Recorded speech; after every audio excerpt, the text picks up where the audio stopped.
Chapter 907. The princess's true name. Even if she was destined to become a demon, she would not belong to anyone.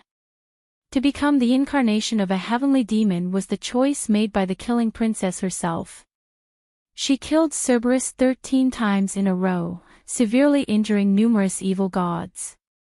The killing princess, in the name of slaughter, accomplished an unprecedented feat as a great sword maid. Even though no one knew, she had no regrets.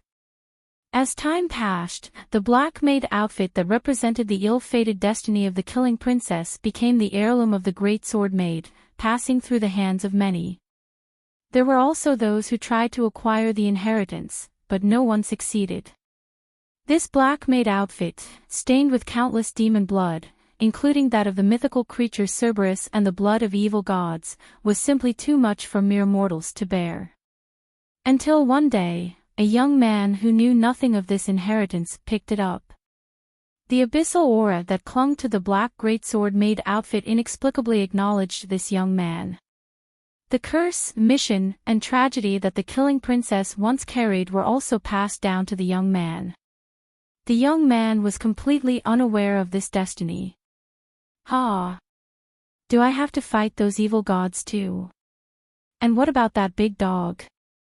This wasn't a memory of the previous owner of the black maid outfit. Yunshi really had no idea. No wonder he went into a berserk state when he saw that black demon dog on the street last time, only returning to his senses after dismembering the black demon dog. So, this black maid outfit had this kind of side effect. Whoever wears the killing princess maid outfit will inevitably fulfill the obsessions of the killing princess, entering a killing mode whenever encountering demon humans. In this world, we don't need creatures like demon humans. Only the dead demon humans are the best demon humans. And that's Cerberus, kill it every time you see it. Of course, such severe side effects come with equally powerful abilities. When facing demon humans, the magic sword of the killing princess will unleash 300% of its power. When facing Cerberus, the magic sword can temporarily unleash the power of demonic flesh and blood. The more it is unleashed, the stronger the killing intent becomes. With each slaughter of a demonic creature, the power of the magic sword amplifies. Currently, it hasn't reached its limit yet. This magic sword is a god weapon with the potential to reach the level of god-slaying. Sword name, Blood Waltz, a magic sword specialized in dealing with demons. Inscription on the sword, the endless waltz offered to the bloodstained princess. After understanding the origin of the magic sword and the weighty fate represented by the black maid uniform, Yunshi finally obtained the secret inheritance of this cursed greatsword maid outfit. The intertwined memories opened a door to a new world for him. It can be said that the current Yunshi is truly a great sword maid, a divine apostle who has obtained the complete inheritance of the great sword maid. However, the inheritance of the killing princess has long surpassed the concept of the great sword maid system. This is the terrifying inheritance that leads to the path of the supreme heavenly demon. At the end of the path of endless slaughter, one will inevitably transform into a demonic creature, with only two choices, losing sanity and becoming a pure killing monster, or sacrificing oneself to become the supreme heavenly demon. The former allows one to retain their flesh and blood, becoming an indescribable horror monster. The latter will lose their physical body, but their soul will transform into another form, the supreme heavenly demon. Regardless of which choice, one's self will inevitably face destruction. Becoming a pure killing monster leaves no possibility of regaining sanity. Becoming the supreme heavenly demon will completely change the concept of existence and one can no longer be called their former self. The killing princess, who was determined to seek revenge and bring peace to the world, is actually dead, killed in the final battle against Cerberus. Bathed in the faint light of the abyss, the one who chose self-sacrifice to offer their own body was merely the last obsession of the killing princess. The Hashi who finally transformed into the supreme heavenly demon has become a being on a different level. Like a butterfly breaking free from its cocoon, the killing princess transformed into impermanent has already forgotten the memories and her name as a human. Impermanent, without form, from the moment of breaking free from the cocoon, everything from the past dissipates, and with the birth of the supreme heavenly demon, the memories of the past shatter as well. If it weren't for the intertwining memories with Yunxi and coming into contact with her final remnant, she would have probably long forgotten her wish as a human. Now, what has become of that wish? Impermanent stands still in Yunxi's memories, recalling the history that followed. The land that was corroded by the abyss never managed to regain its original form in the end. Desolation, toxins, everywhere you look. Even though the abyss's army was repelled and peace was restored to the world, the land where people lived remained desolate. The fairies summoned their kin from another god's domain, lifting up the uncorrupted forests and the mother tree. The Holy Alliance, along with the remaining Great Sword Maids, began the evacuation of the survivors in that god's domain. As the star bridge descended, all the survivors in the world left the abyss-contaminated realm. People gazed longingly at their homeland, whether they were elderly with gray hair or infants held in their parents' arms, tears streaming down their faces. Everyone knew they couldn't go back, that they would never be able to return to this homeland in their lifetime. With the star bridge severed, this god's domain vanished from the star map of the endless god's domains. After roughly 100 years, no one remembered the history or civilization of this world anymore. The living beings merged into other gods' domains and began a new life. No one remembered the name of the country the killing princess belonged to, but the legend of her being the most numerous and strongest slayer of demons carried on. In the history of the Great Sword Maid, she was recognized as the third-ranked warrior in terms of overall achievements, not including her final battle, where she was regarded as the most powerful Great Sword Maid in terms of individual combat prowess, the merciless and cold-blooded killing princess. It's a relatively good ending. After countless generations, Impermanent, who met her past memories by chance, smiled lightly. This is how it should be, her final wish fulfilled. Even though people had long forgotten the princess's name, and no one spoke her true name anymore, she felt content. As a human, perhaps she was a bit naive and unaware of the ways of the world, but in the end, she walked through her life without any regrets. The Black Maid uniform and the Blood Waltz found new owners and continued to fulfill the mission of the Great Sword Maid. Her life, without complaints, without regrets. At this moment, that long-forgotten name, once surrounded by flowers and enveloped in happiness, resounded in Impermanent's ears once again. The name representing the victorious goddess, the princess with an endless waltzing step, once the mightiest demon among great sword maids, Elise. Chapter 908, Non-Equivalent Exchange. Impermanent suddenly raised her head, standing at the entrance of Yunxi town, unable to take another step forward. Why did he know her name? The quality of memory exchange is supposed to be equivalent, and as a supreme heavenly demon, her memories should be overwhelmingly superior to mere humans. It's like a balance, with one side being the divine and the other side being mortals. Regardless, the scales should tip in favor of Impermanent as a supreme heavenly demon.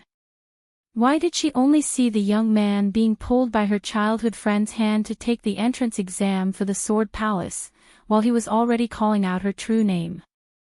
The true name of the Impermanent heavenly demon carries a special significance, representing the memory of Impermanent's strongest heavenly demon before being a heavenly demon, or even you could say it is Impermanent's only weakness.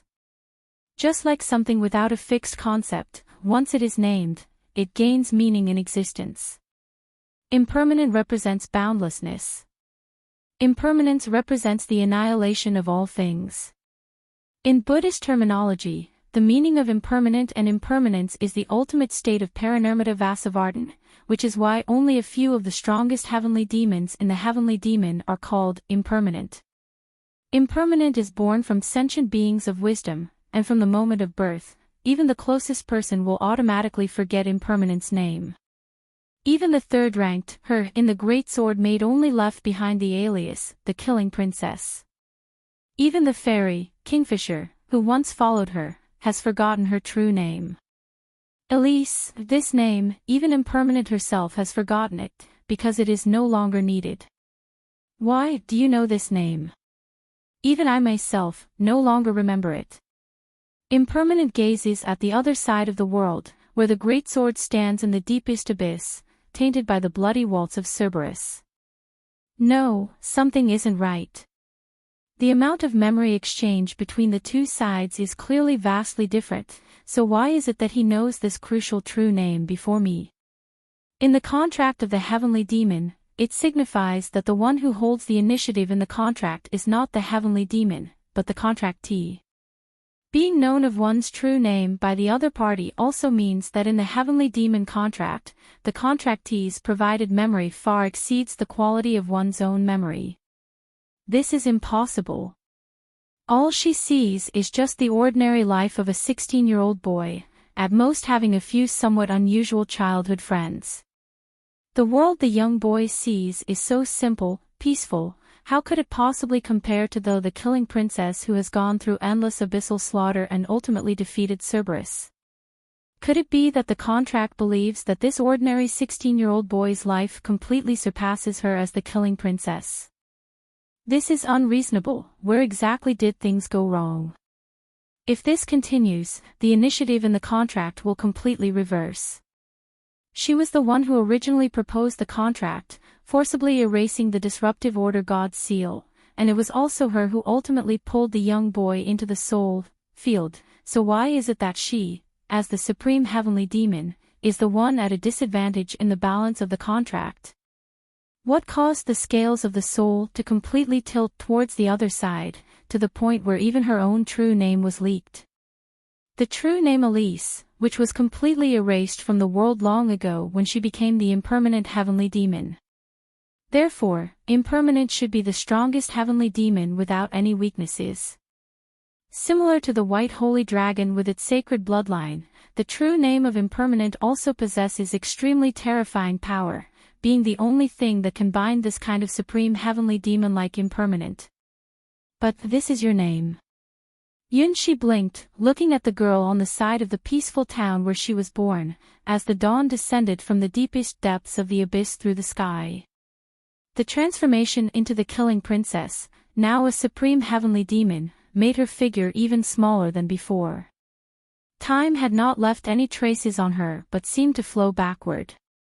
That appearance represented her as the youngest among all supreme heavenly demons and the latest to be born in the endless god's domains as Impermanent. My name should not be known to you. Elise. Pronouncing this name, which she almost felt unfamiliar with, Elise made up her mind. Time, flow backward.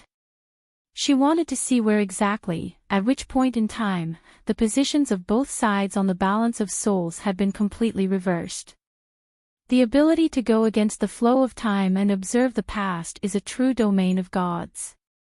Even for Elise, a supreme heavenly demon, casting this spell would come at a great cost. But not doing so is not an option, otherwise the initiative of the contract would be completely in Yunshi's hands. She needed to know what exactly she had seen that caused the complete imbalance of their souls. Vaguely, she had a premonition that she was playing with fire. However, she had absolute confidence in her impermanent body. No one can make a supreme heavenly demon commit the same mistake. They are the highest beings naturally positioned at the pinnacle of the heavenly demon. In the first year, Yunshi was taken in by his current foster parents. The second, third, fourth year, nothing out of the ordinary happened. The 9th, 10th, 11th year, no clues could be found, except for meeting those childhood friends. The 12th, 13th, 14th, 15th, it all seemed like an ordinary life of a small-town youth, even though the town itself was somewhat peculiar, but the boy himself was just average.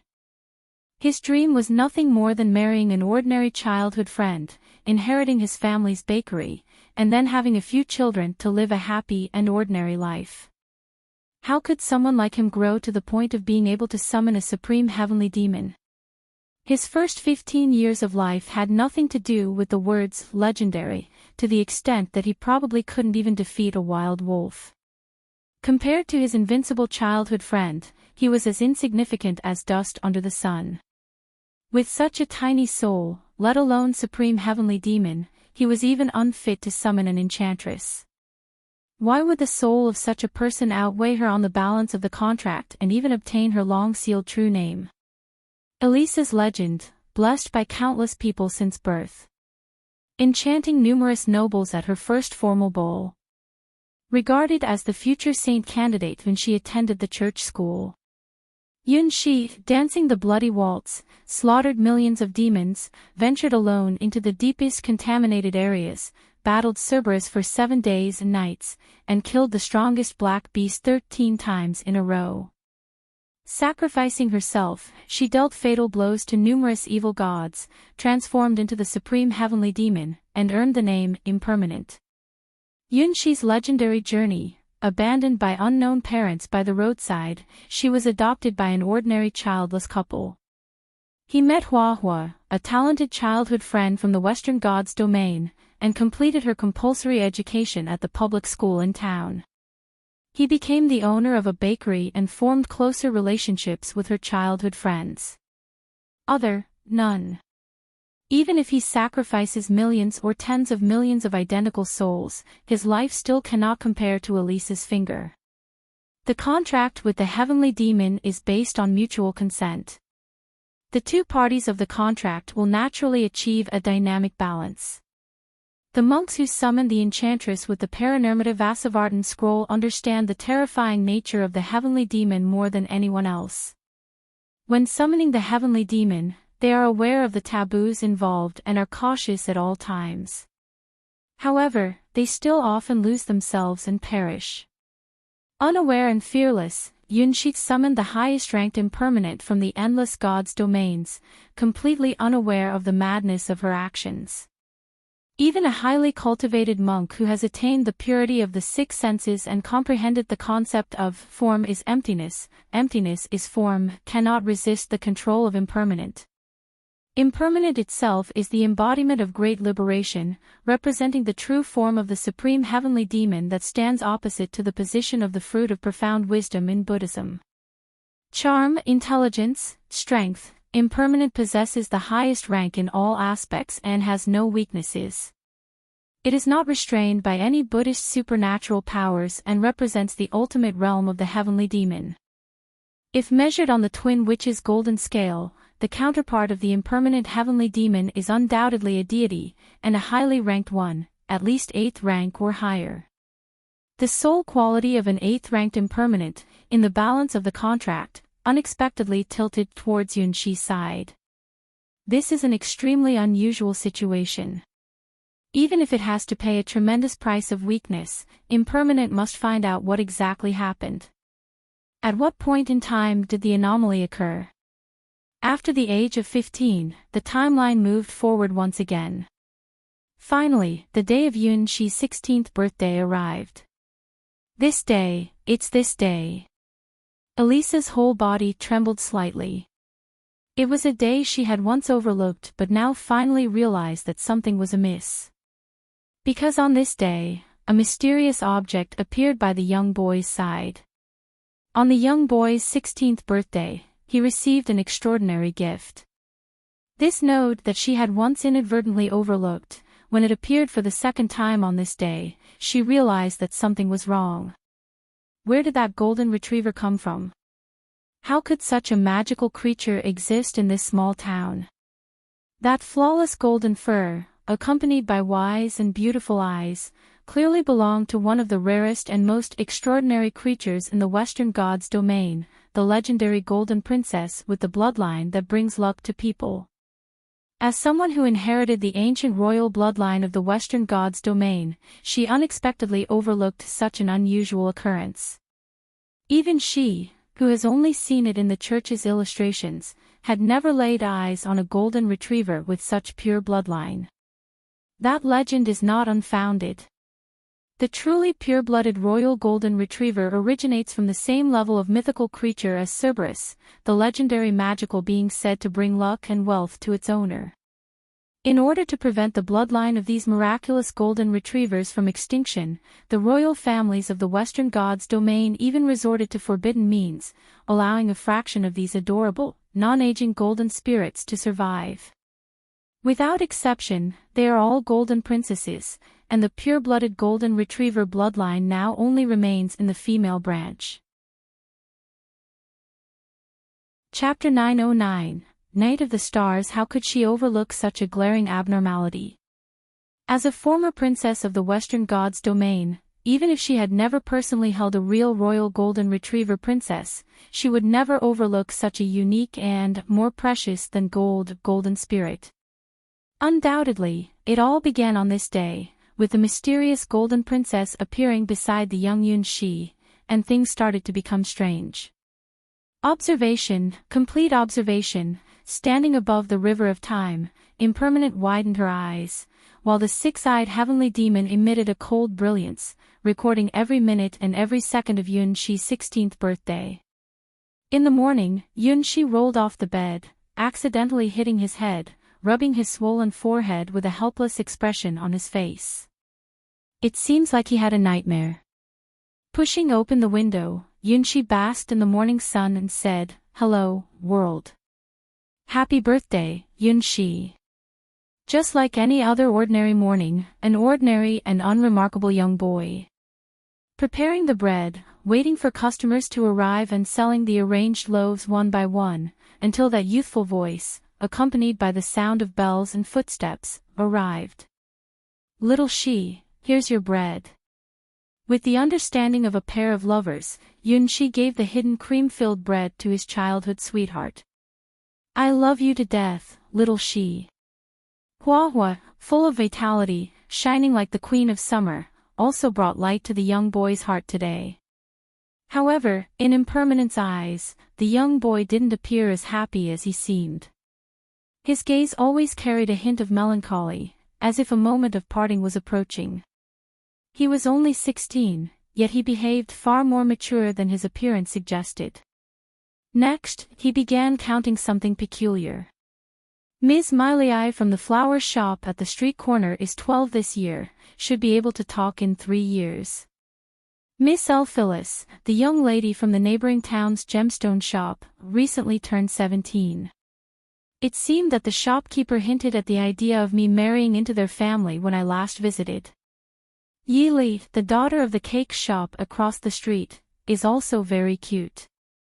Unfortunately, she is only 9 years old this year. When the time comes, I must bid her farewell with a smile." Tap! Tap! Tap! The sound of hurried footsteps drew closer, and then Hua, my childhood friend, skillfully kicked open the closed door as if she had practiced it countless times. "Little Shi, I forgot something. Regarding the bread, there is none left, right?" The young boy looked cluelessly at his childhood friend who had just returned. With horns continuously spinning on her head, Hua's face turned red as she supported herself on her knees, panting heavily. This was definitely not due to fatigue, but from another factor, an unsettled girl's heart. "It's not about the bread. What happened? It's your heart. It's your heart, you were being unfaithful just now. I heard it clearly. You were talking about Miley from the flower shop at the street corner, Phyllis from the gemstone shop in the neighboring town, and Yi Li from the cake shop across the street. You were being unfaithful." Hua had an expression on her face that said, "I knew you were unfaithful, don't try to deny it," as she pointed at Yunxi without a doubt. As childhood friends, her intuition allowed her to see through Yunxi's true nature. "There's only one truth." "How did you know?" "Uncle and aunt specifically reminded me to never let you become complacent." "Ah. Was I caught?" "You idiot, you fool. I've said it countless times. You can only marry me." Hua pressed her sword directly against Yunxi's neck. If you don't marry me, I'll give you a bloody ending. Especially Miley, Elphyllis, and Yeely, they are absolutely off limits. The love troubles between the boy and the girl are always so youthful and moving. This section is fine. Impermanent frowned, although she felt that the conversation here involved many things, it had nothing to do with her. As time passed, this day gradually approached its end. Tonight is the day when the young boy crosses the boundary between being 15 and 16. Alone, the young boy closed the shop and returned to his room upstairs. He lay on his bed, looking at the starry sky. On the table near the window, a small cake emitted flickering candlelight. It was the birthday cake the young boy had prepared for himself. As time passed slowly, Impermanent's concentration became increasingly astonishing. At present, every second of Yunxi's life would be dissected by her into 60 frames, meticulously analyzed, without missing any details. Perhaps even Yunxi himself wouldn't understand the events of this 16th birthday as well as Impermanent. The turning point of the world has arrived. Impermanent, in contrast to the time when Princess Jin Mao suddenly appeared in Yunxi's memory, was almost fully focused on observing Yunxi, who seemed to be already asleep. The chime of 12 o'clock, the dividing line between the past and the present, 0 hour arrives. Impermanent finally saw what she wanted to see. However, the time scale and information contained in that scene instantly caused her consciousness to enter a state of self-collapse. Why didn't she notice the anomaly at that time point, and even subconsciously ignore Princess Jin Mao appearing beside Yunxi? Because what happened at that time point far exceeded what she could bear, surpassing the limits of her observation. She didn't remember what happened at that time point. It was the instinctual protection of her supreme heavenly demon that made her subconsciously avoid the possibility of observing it. When she forcibly reversed time and returned to the scene at midnight of that day in the river of time, it brought about her own doomsday. Endless starlight, from the star bridge of the endless gods' domains, from the extraterrestrial beyond the endless gods' domains, traversed billions of light-years of distance and shone on the sleeping boy, in the gaps between dreams and reality. The amount of information brought by the brilliance of the stars, no one can bear it. That is the flow of information carried by the starry sky, it is the blessings and awakening call from the will of the stars. The Demon King cannot bear such a volume of information. Even the deities cannot receive the information from these starlights. The beautiful nebulae, the ancient star rivers, the vast star clusters, at this moment, all bring forth their voices, awakening a person. Above the serene town, a radiant starry sea is reflected. Endless brilliance descends from a distant place, bestowing infinite blessings of stars upon this small town. Endless brilliance descends from the sky, as if bestowing infinite blessings of stars upon this tiny town. The overwhelmingly vast flow of information even distorts the time scale of this world for a moment. Language and cognition. Behavior and phenomena. Mind and body. The will of the stars has arrived. Chapter 9-10, The Collapsed Impermanent. Impermanent pressed her forehead, and the entire six-eyes demon mask began to shatter. Cannot observe. Observation is impossible. Interpretation, incorrect. Analysis, incorrect. That is a mystery that even as a supreme heavenly demon, she is not qualified to touch. It represents the brilliance of countless world origins, the traces left by the countless stars in the sky. The will of all sentient beings appears insignificant in the face of the brilliance of those stars. The Demon King and deities can't even accommodate the volume of information at this level, let alone just a part of it. Those brilliants not only represent the endless gods' domains themselves, but also carry information from beyond the endless gods' domains. Except for the children favored by the stars, no one can bear the amount of information contained in these brilliants. It contains the mysterious knowledge of countless star births, brilliance, and memories of death.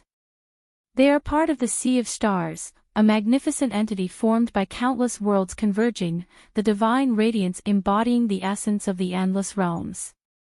With countless gods' domains and an immeasurable number of sentient beings, even the rank of the creator gods is just a fraction of the vast Sea of Stars, the endless gods' domains. Elise, who has not truly reached the 9th rank, lacks the qualification to observe these starlights. If it weren't for her discovery of the special marker, Yunxi, she would never have noticed the traces left behind by the Sea of Stars in that instant. The stars are magnificent. They do not possess the concepts of darkness or light, because they themselves are the essence that encompasses all concepts, the embodiment of the concept of starlit sky. The stars are also indifferent. They do not interfere in any wars, nor do they care about the destruction or death of individual stars. Because destruction, death, and rebirth are also part of the stars. The immense collection that encompasses all this information, recording and carrying everything, is known as the Sea of Stars. Within that endless stardust, who knows how many billions of pieces of information are recorded? The rise of civilizations. The birth of intelligent races. The appearance of deities. The creation of science. The connection of star bridges. No individual is qualified to bear the memories of the stars. To observe the memory capacity of the Sea of Stars from an individual's perspective is truly a futile endeavor. Unfortunately, Elise made this mistake. This has led to her existence becoming increasingly blurry. Although she has only observed fragments of starry memories, the massive amount of information is already overwhelming her physical body. After all, she is not a child favored by the stars, possessing the special privilege of being remembered by them and eventually returning, no matter how reckless her actions. Even the corporeal form of the impermanent formless heavenly demon, after touching this taboo, begins to disintegrate and head towards its demise. At this moment, the 3 upper-level heavenly demons that have been lingering in the void, waiting for the infinitely small chance, almost simultaneously noticed Elise's abnormality. Originally, they had smoothly reached the final step of the contract. Impermanent, who was about to see everything come to fruition, started trembling violently, and a large amount of black energy began to emanate from its body. What's happening? Why does it look like it's been fatally wounded? Enchantress blinked her large eyes, witnessing for the first time the self-destruction of a supreme heavenly demon. It's not just an appearance, she is truly dying. It's possible that she sustained a mortal injury even before her arrival. This was the highest possibility deduced by Saint Demon from countless improbable probabilities. However, this possibility was quite outrageous, to the point that even Saint Demon found it unbelievable. The impermanent formless heavenly demon is an immortal existence. The only possibility of its death is if its true name is known by a higher-ranking entity, which is its sole weakness. However, this weakness only exists in theory because no one knows what impermanent's true name is. It is said that each impermanent's true name is erased from the timeline by some mysterious force at the moment of their birth, and even impermanent themselves won't remember it. Even if someone were to use the true knowledge prophecy, they would still be unable to know the wiped-out true name of impermanent from the timeline. Since the birth of the heavenly demon species, there has been no record of any impermanent's fall. They are undoubtedly the strongest heavenly demon. No one knows what impermanent's true name is, or how to obtain their true name. However, Yunxi is an exception. Although he himself doesn't know how he did it, through an unequal exchange with the heavenly demon, he paid the price of losing his memories of being 16 and directly learned the true name of the impermanent in front of him. Elise. It can be said that from the moment Yunxi uttered this name, impermanent's defeat was destined. Using time backtracking to find the reasons for their failure would be a complete self-destruction. I don't care, let's go. It's really difficult for Azura to think about these questions about the rules of the world. What are we waiting for when we see a weak enemy in front of us? One word, kill. She wants to prove that even when facing the highest-ranking supreme heavenly demon, Impermanent, in the heavenly demon clan, Azura's tribe dares to fight. Wait, you fool, that's why Azura's tribe is stupid. Watching Azura rush forward recklessly, Enchantress gritted her teeth and finally stomped her foot and descended as well. She is not as foolish as Azura, but this opportunity is extremely rare. Even Impermanent, who desires to form a contract, can't find another individual in the Endless Gods' domains. If this opportunity is missed, it is unlikely that there will be a target of this level to form a contract with for the rest of her life. The position of Enchantress is determined by the level of charm on the target. If you want to become the strongest Enchantress, you must charm the most perfect target.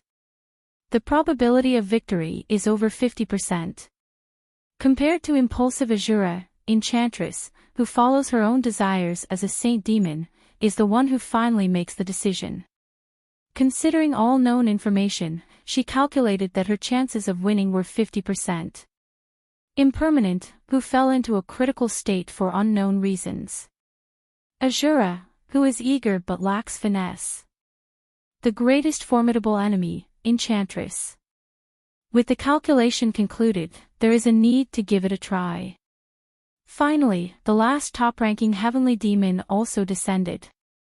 Their common opponent, Impermanent with the true name Elise, was originally in a state of complete collapse, but with the addition of these 3 reinforcements, she unexpectedly gained a momentary chance to catch her breath. On the other hand, the 3 top-ranking heavenly demons who were planning to take advantage of the situation were instantly overwhelmed by endless fragments of memories, experiencing the same tragic fate as Elise. In just a few seconds, those affected by the wave were plunged into a fatal crisis of self-collapse, just like Impermanent. 3, 2, 1. Contract time with the heavenly demon, over. Yunshi opened his eyes and looked at the shattered 6-eyed heavenly demon in front of him, a bewildered expression on the girl's face. Who are you?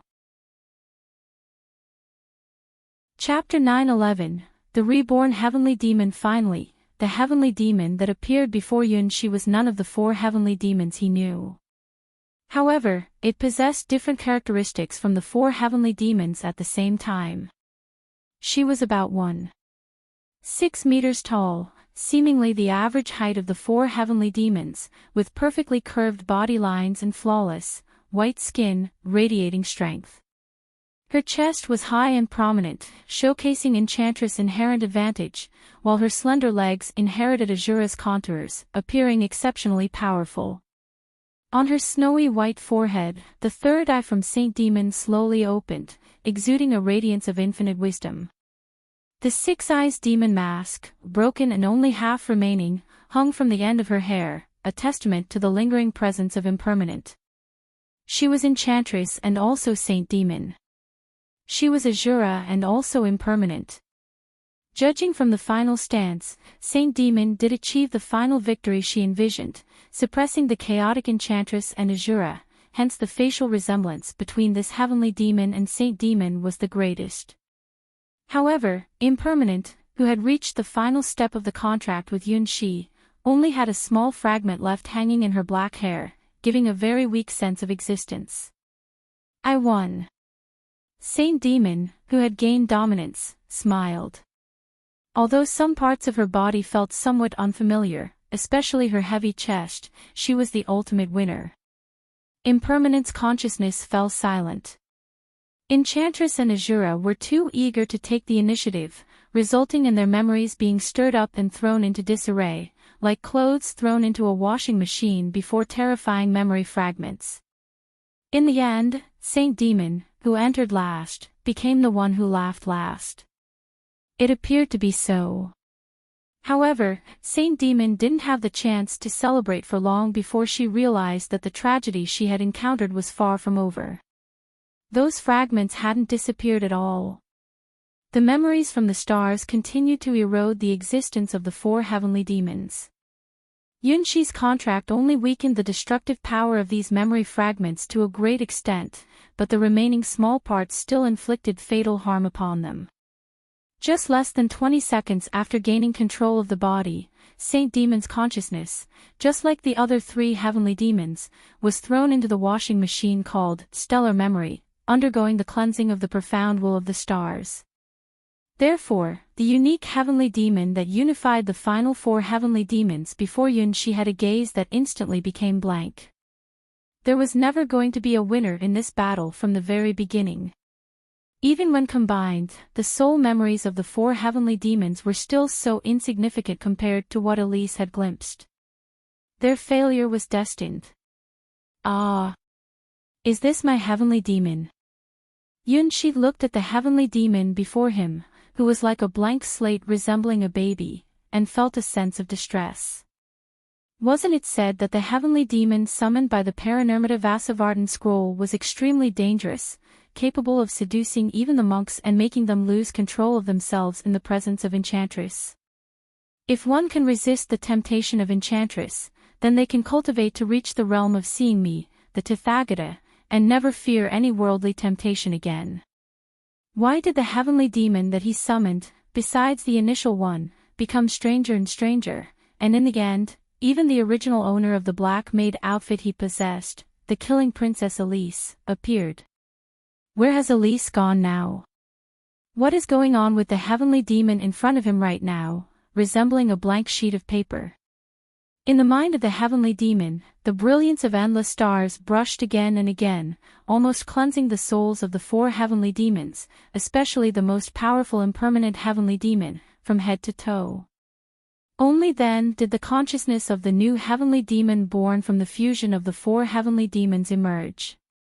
This heavenly demon is not the Enchantress, not the Saint Demon, not the Azura, nor the impermanent.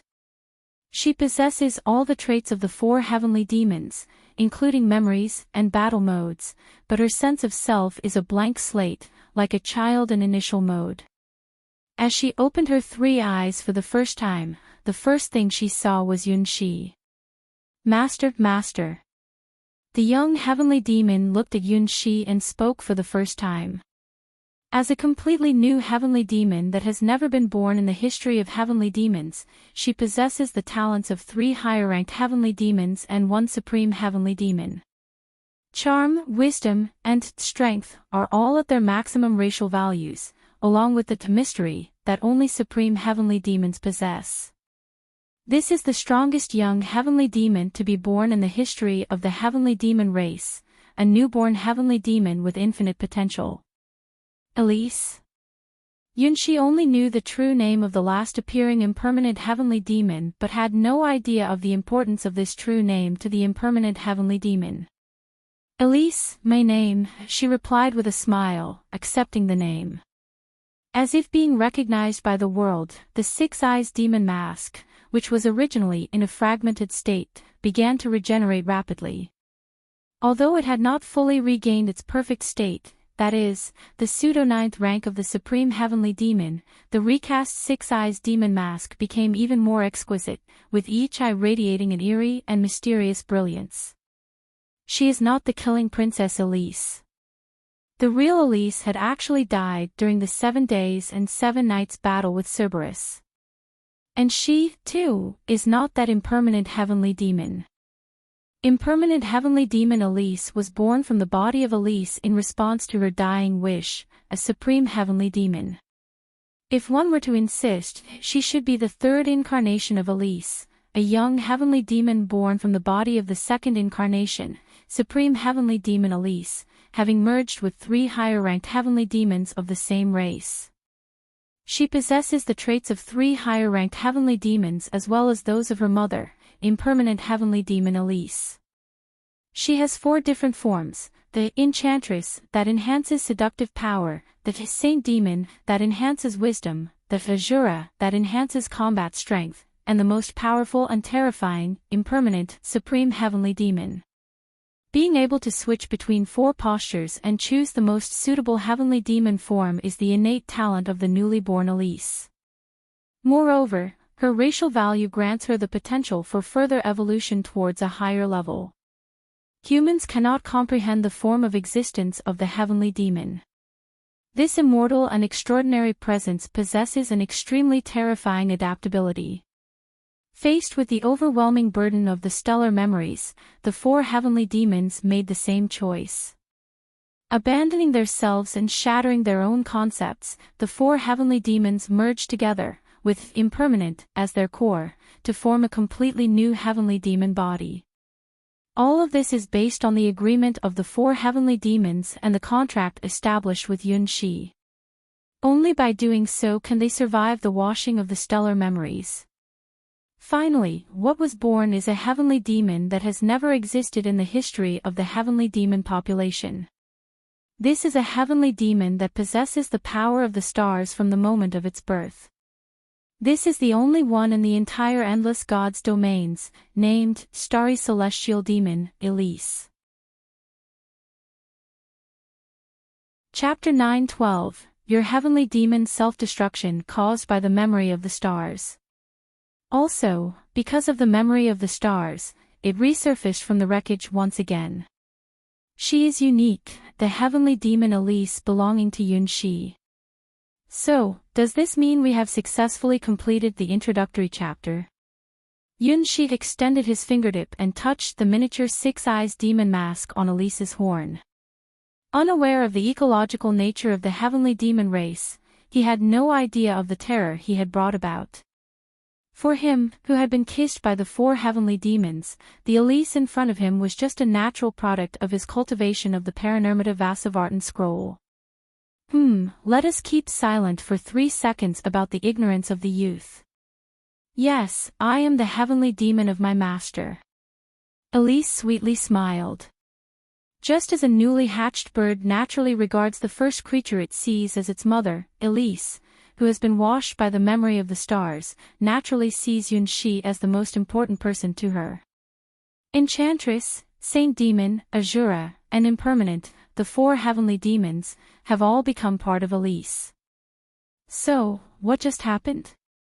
Yunxi is still confused until now. The ritual of the contract with the heavenly demon, why is it completely different from what is recorded in the Paranormata Vasavartan scroll? That's because, as my master, you have the potential to become a heavenly demon, so many heavenly demons responded to your call. Elise walked to Yunxi's side, tilted her small head, and instantly transformed. Enchantress, reappear. Master, this is Enchantress, one of my incarnations. The peerless Enchantress, who possesses stunning beauty with every move and a single glance that can cause romantic troubles, appeared again in front of Yunxi. Ah, it's her. For Yunxi, this is probably the only familiar heavenly demon, the orthodox heavenly demon recorded in the Paranormata Vasavartan scroll. Enchantress, a heavenly demon who excels at seduction. Elise licked Yunxi's ear and instinctively wrapped her arms around his. Indeed, her charm is overwhelming. Yunxi's heart raced with the alluring embrace of warmth and tenderness. She truly lived up to the description of the heavenly demon that could seduce even the most steadfast monks, as documented in the Paranormata Vasavartan scroll. Next is the Saint Demon, a heavenly demon who advocates for wisdom and possesses divinity. Elise transformed once again, appearing before Yunxi as the Saint Demon donning a pristine white robe. That sacred and inviolable aura, coupled with an irresistible charm that made one want to protect her like a dependent bird, possessed a delicate strength that no one would associate with a being called Heavenly Demon. In the name of the Saint Demon, I bestow upon you the blessings of a saint. Mischievously, Elise pointed her finger at Yunxi's forehead and bestowed a genuine and sacred blessing. Among the heavenly demon clan, the Saint Demon is the only one beloved by even the deities themselves. They are considered the prime candidates for saintly positions and are born as children of destiny. Lastly, there's this. The pristine robe was engulfed in raging flames, as if a ferocious demon was about to be born. Flames danced around her hair, and Elise transformed into the form of Azura. She was a monster that roamed the battlefield, a nightmare born from mountains of corpses and seas of blood, a killing machine tainted by the scent of endless bloodshed. In her eyes burned an unyielding and ceaseless intent to kill. Azura, the strongest battle-oriented heavenly demon, aside from impermanent, her combat ability surpasses all others. Lastly, there's my original form, impermanent.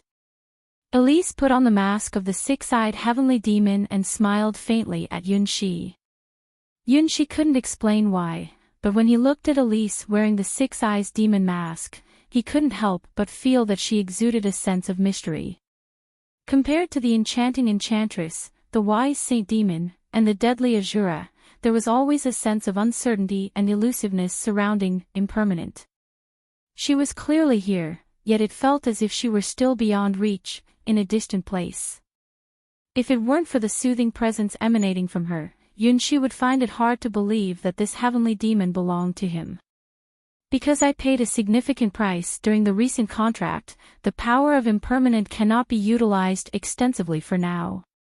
Elise took off the six-eyes demon mask that symbolized impermanent and revealed her exquisite face.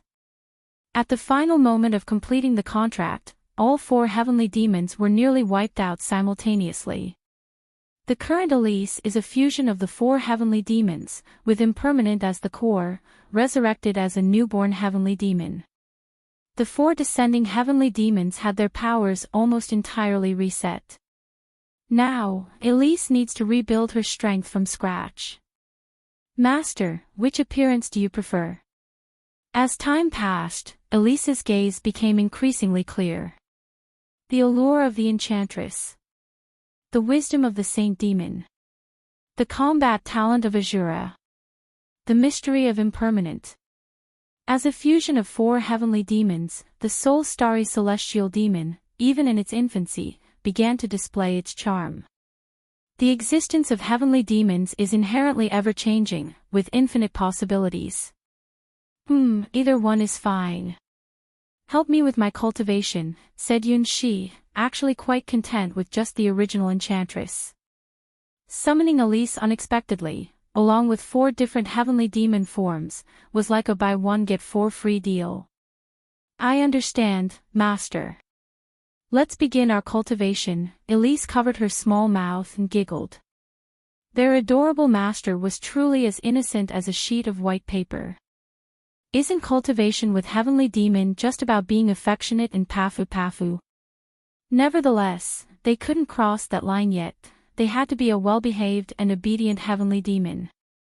The four disobedient and reckless heavenly demons, who dared to lay hands on their master, which also happened to be Elise's own mother's, had taught her a bloody lesson about the consequences of such actions.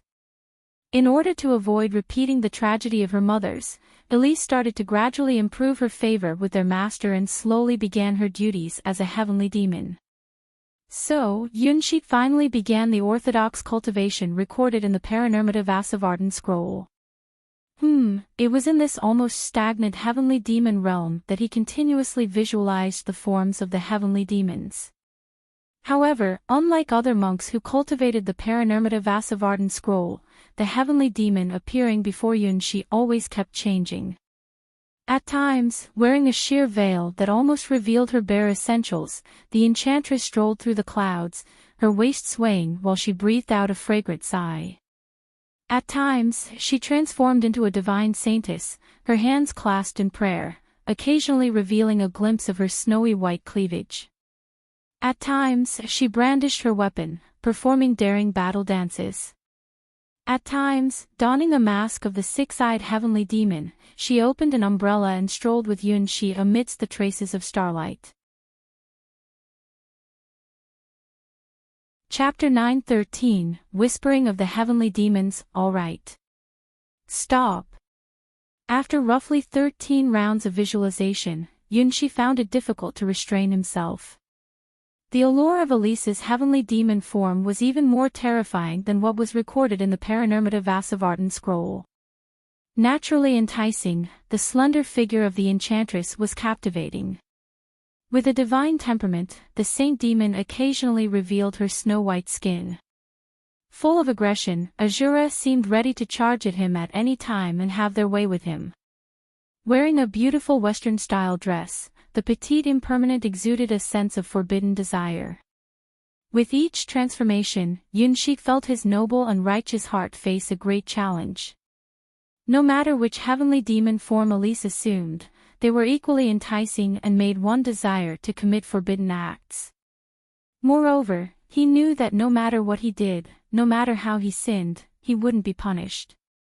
It was simply maddening. Now, Yunshi could understand why Buddhist monks who practiced the Parinirmata Vasavartan scroll would tread on thin ice and be cautious. In just a single thought, one could descend into the 18 layers of hell. Yes, Master. Unlike her own reckless mothers, Elise knew when to unleash the power of the heavenly demon and when to stop.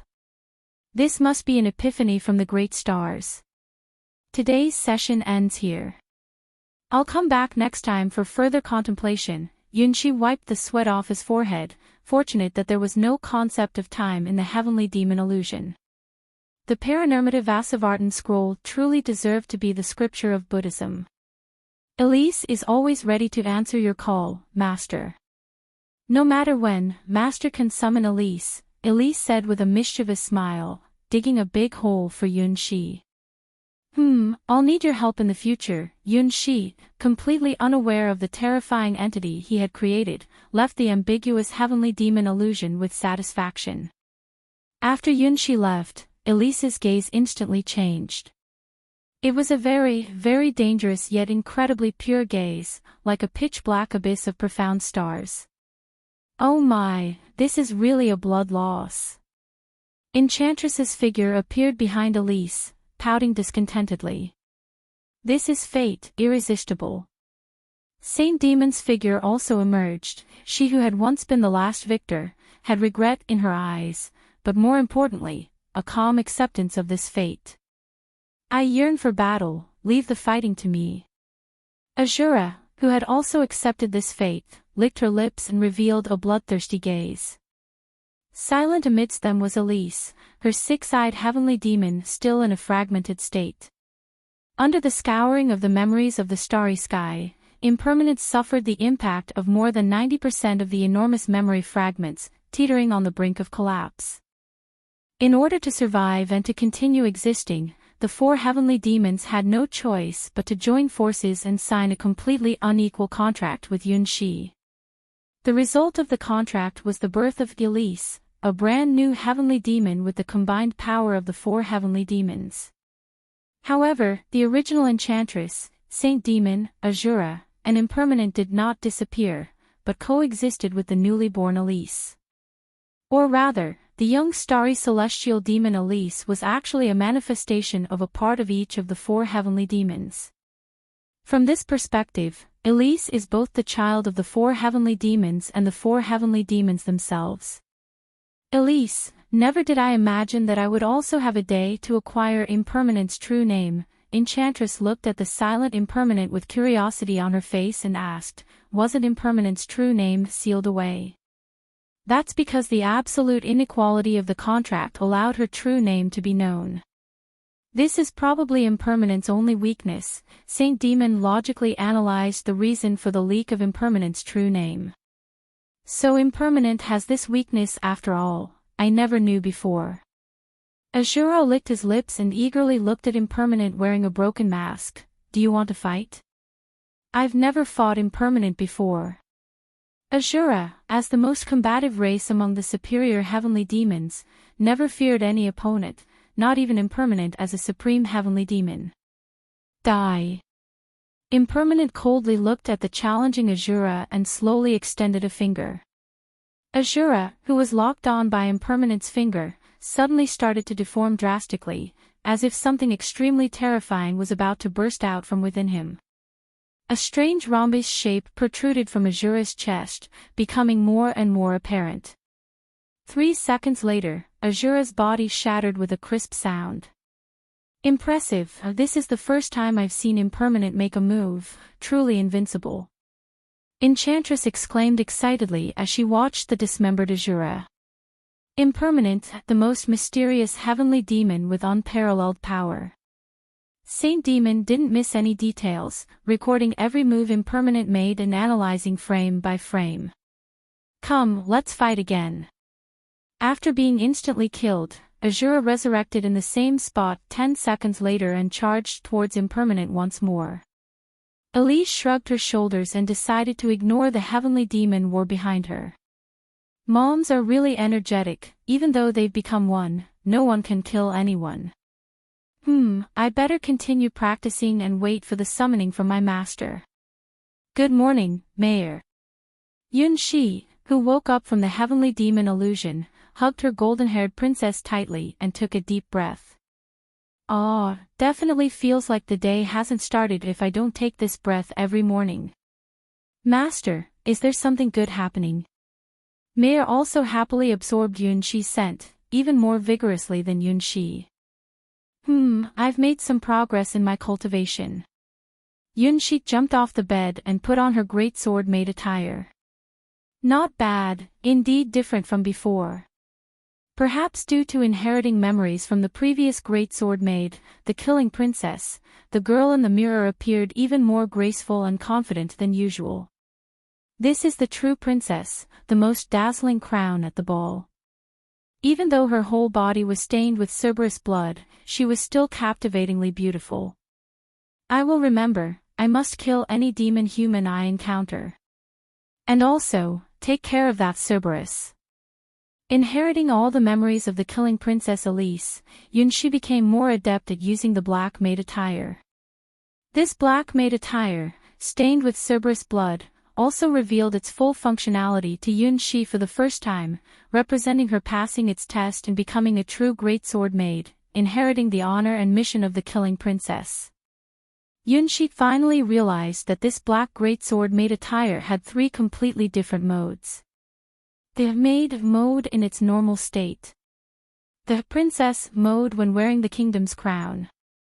And the battlefield exclusive, ruthless and fearsome, slaughter mode. Chapter 9:14, Astonishing Charm. Pushing open the door to her own room, Yun-Shi strolled through the corridor of the Starwings Knights' dedicated girls' dormitory with an unprecedented light and brisk pace. The black maid uniform that she had never been able to fully get used to not only became more form-fitting after acquiring the memories of the killing princess, but its material and luster also became increasingly exquisite and captivating. Though it was the style of a maid uniform, it made Yun-Shi exude the elegance of a princess. This was the aura of the killing princess.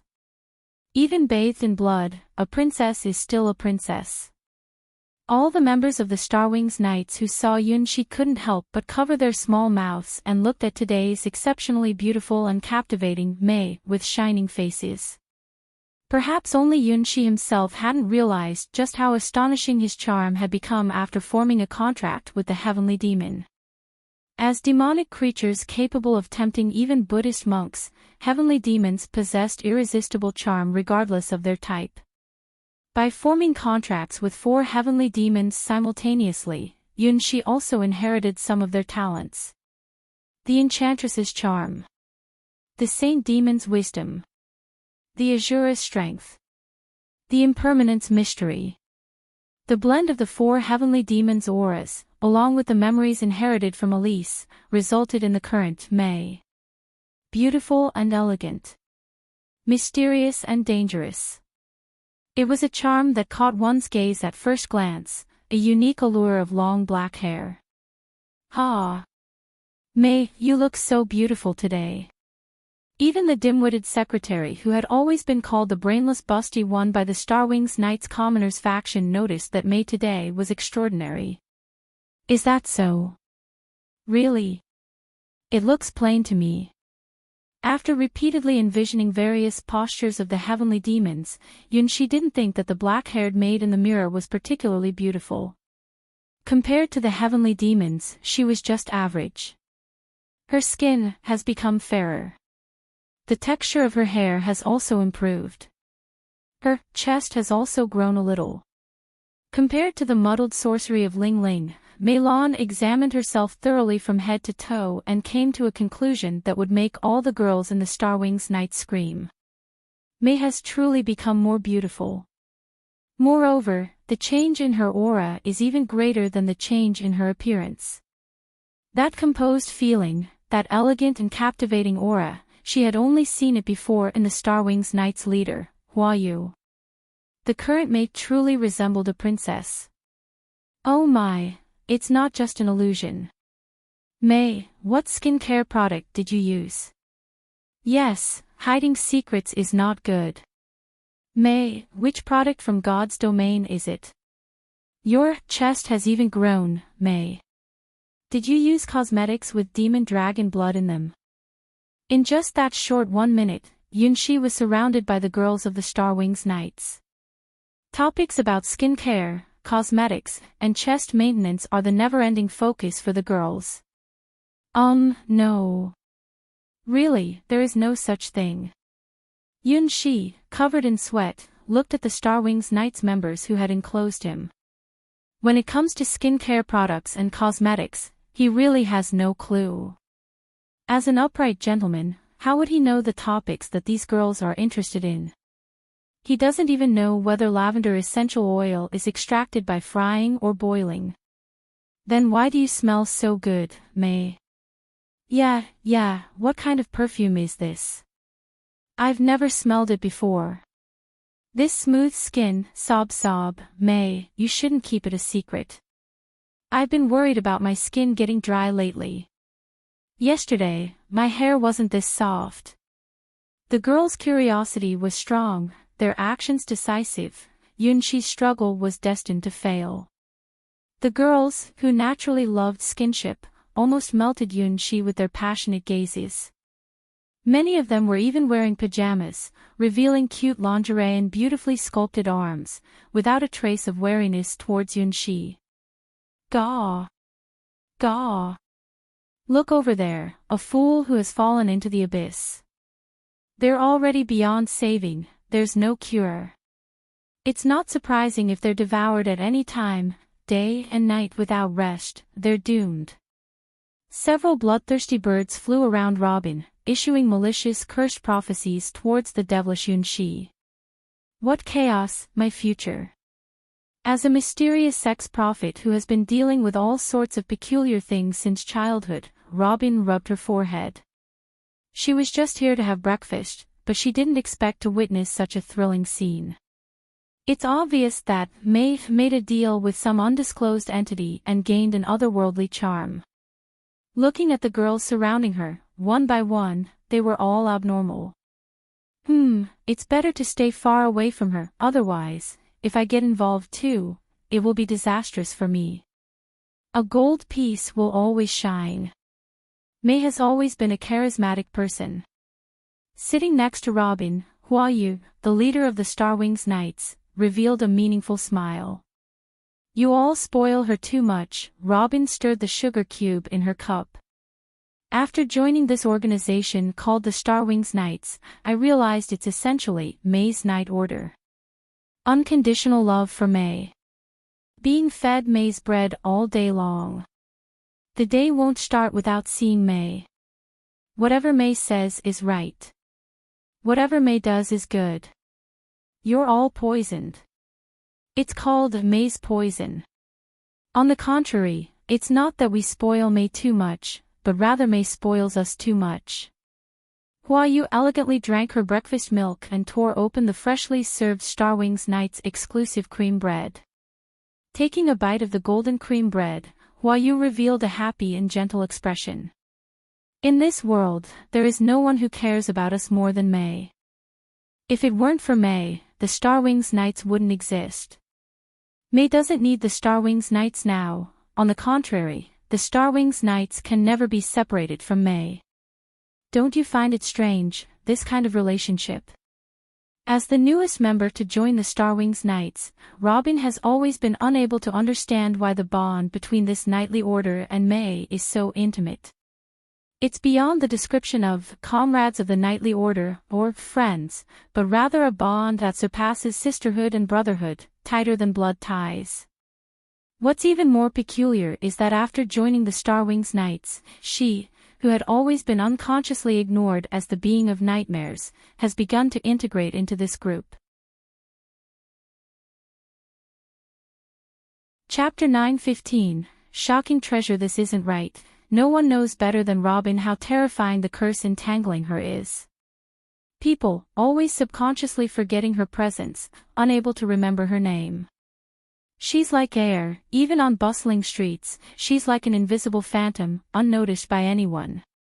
For assassins, this is probably a desired talent, but Robin doesn't want to be an assassin, she longs for true friends. For her past self, that was truly a luxury wish. Now, this wish has been granted. After joining the Starwings Knights, the girls in the Starwings Knights would all greet her proactively and see her as one of the Order's members. They can see her, not ignoring her presence. It's just such a simple thing that anyone would take for granted, but for Robin, the blooded killer of the 10 Leaves League, ranked in the top 10 in the entire Eastern Gods domain, it is deeply moving. Perhaps, she's also been poisoned. Named May, the incurable disease. Get used to it sooner, and you'll probably understand what I mean soon. Seeing Robin's conflicted expression, Hua Yu shrugged. In this Starwings Nights, Robin is not the only one with secrets. Should I also learn to apply makeup? Even Robin herself had forgotten that she had such girlish hobbies when she was still human. Becoming an assassin wasn't what she liked, but rather she had nowhere else to go except for the 10 Leaves League. In the world of the imperial court, aristocracy, and blooded, only the blooded could accept her cursed existence. She never personally killed anyone, she was just a tragic witness. This is trouble. Finally escaping from the encirclement of the Starwings Knights girls, Yunshi realized that he seemed to be attracting more attention today. Countless female disciples of the White Lotus Sword Palace were chasing after him, asking what special skincare products, cosmetics, and breast enlargement medicine he used. He didn't have any of those things, so why did his chest get bigger? It's totally not his fault. Pafu. The tiny Pafu emerged from Yunshi's chest, its translucent green body visibly larger. This is the culprit behind Yunshi's enlarged chest. And who knows what special nutrients Pafu absorbed, Yunshi woke up to find the tiny Pafu's delicate body had started growing. Along with that, Yunshi's own chest measurement increased a size that he himself didn't even notice. It was truly a trivial matter for him as a male. Unfortunately, that was his own perception. He thought that the slight and insignificant change was dreamlike for the girls. Overnight, without using any secret padding or other props, it truly and instantaneously grew larger. It was simply a miracle. Completely unaware of the Starwings Knight's obsession with the chest, Yunshi was destined to become the target of attention. Now, he couldn't even attend classes, so Yunshi could only hide once again in his own paradise, the White Lotus secret treasure room. Coincidentally, he also needed to inquire about his progress in cultivating the Paranormata Vasavardhan scroll from the big white light sphere. In the empty secret room, the white, soft light sphere floated in the center of the room like a cloud, occasionally lazily turning its body, enjoying the utmost leisure. Ever since handing the introductory chapter of the Paranormata Vasavardhan scroll to that little guy who always came uninvited, the big white light sphere had been leading a carefree life. Originally, the White Lotus secret treasure room was a forbidden place for outsiders, with the highest level of secrecy in the entire White Lotus Sword domain. Except for the moments when the top 10 graduates of the White Lotus Sword Palace, who had obtained recognition, came here for enlightenment, this treasure room would never be open to outsiders. Even the twin witches, who were divine priestesses, only entered this room once a year. On average, out of 365 days a year, the big white light sphere, as the projection of the White Lotus secret treasure, had less than 24 hours of contact with beings like humans.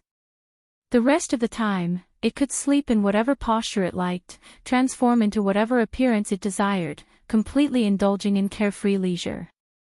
Until that bastard kid with the sky sword mark started treating this place as his own rest area, running over every few days to complain to it and even squeezing and rubbing it.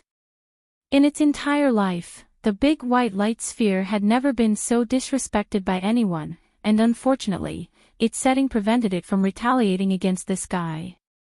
Finally, it could only throw away the Paranormata Vasavartan scroll that couldn't be practiced by non-monks at all, preparing to out of sight, out of mind. Today, it was also prepared to have a good night's sleep. As for today, it loved the sleeping posture of moving in a full 360-degree arc. That was its absolute favorite. Who? The peculiar rhythm echoed in the silent treasure room. It was a type of great Tao halo rhythm, an excellent lullaby. Paw! With a sound, the door opened. Yunshi, dressed in a black maid outfit, barged into a certain light sphere's private space, then hugged the soft and white light sphere, leaning her entire body against it. Damn it, why did she come again? If the big white light sphere could have expressions, it would definitely be a huge character. This damn watchdog, always coming to disturb the great white lotus secret treasure's sleeping time. Ooh. Indeed, this place makes people feel at ease. Yunshi lay on the fluffy big white light sphere, this irresistibly comfortable feeling whether lying or sitting, it was just too amazing. Truly worthy of being the projection of the great sacred tree Linja, it was always useful in any circumstance.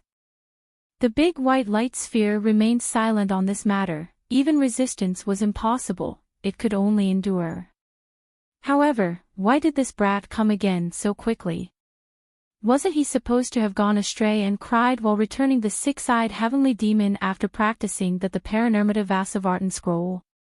There weren't any serious after-effects from failing to practice the Paranormata Vasavartan scroll, but if he couldn't collect enough emotional power while wearing the six-eyes demon mask, he would have consecutive nightmares for many days. This was just a small punishment for this watchdog, letting him know what it meant to be out of one's depth and to be incapable. The Paranormata Vasavartan scroll, such a thing, it was impossible for mere mortals to successfully cultivate it. Lord Linja, I've mastered the introductory chapter of the Paranormata Vasavartan scroll. Leaning on the big white light sphere, Yunshi reported good news. White question marks appeared one after another on the big white light sphere. Is this brat having a fever? What nonsense is he talking about all of a sudden? Chapter 9:16. Elise appears. Could ordinary people practice the Paranormata Vasavartan scroll? Could this guy have gone astray while practicing the Paranormata Vasavartan scroll, eventually losing his sanity and thinking he has achieved enlightenment by giving up killing? But there seems to be a problem with my practice of the Paranormata Vasavartan scroll. Yes, this is the normal style, right? You, an ordinary person who hasn't even shaved your head, and still love wearing a black maid outfit, it's strange if there are no problems with your practice of this Buddhist scripture, the Paranormata Vasavartan scroll. The heavenly demon I summoned seems to be more than just the enchantress described in the Paranormata Vasavartan scroll. Yunshi earnestly shared his distress with the big white ball of light. What? The summoning was successful. Are you kidding me? Could something like the heavenly demon be easily summoned just like that? This boy, has he lost his mind and fallen into a fantasy world? It must be that, what appeared in his mind is definitely not a heavenly demon, but a lower-level creature like a dream monster. Maybe it even drained a lot of his energy. No wonder, there's a scent that doesn't smell human. I summoned Enchantress, Saint Demon, Azura, Impermanent, and it seems like they all merged together, Yunshi honestly explained, referring to the mistake that happened while practicing the Paranormata Vasavartan scroll. Although there was no problem visualizing the form of the heavenly demon, suddenly forming a contract with 4 heavenly demons and ultimately obtaining Elise left Yunshi perplexed. At this moment, he needs a wise teacher to guide him. Of all the characters Yunshi knows, only the big white ball that gave him the introductory part of the Paranormata Vasavartan scroll can take on this role. The big white ball of light had hundreds and thousands of question marks floating on it. What is this bragging dog even saying? A saint demon with a holy attribute. An Asura who is inclined towards killing. Impermanent is formless, representing the supreme heavenly demon of the Buddhist tradition. These heavenly demons have nothing to do with the Parinirmata Vasavartan scroll.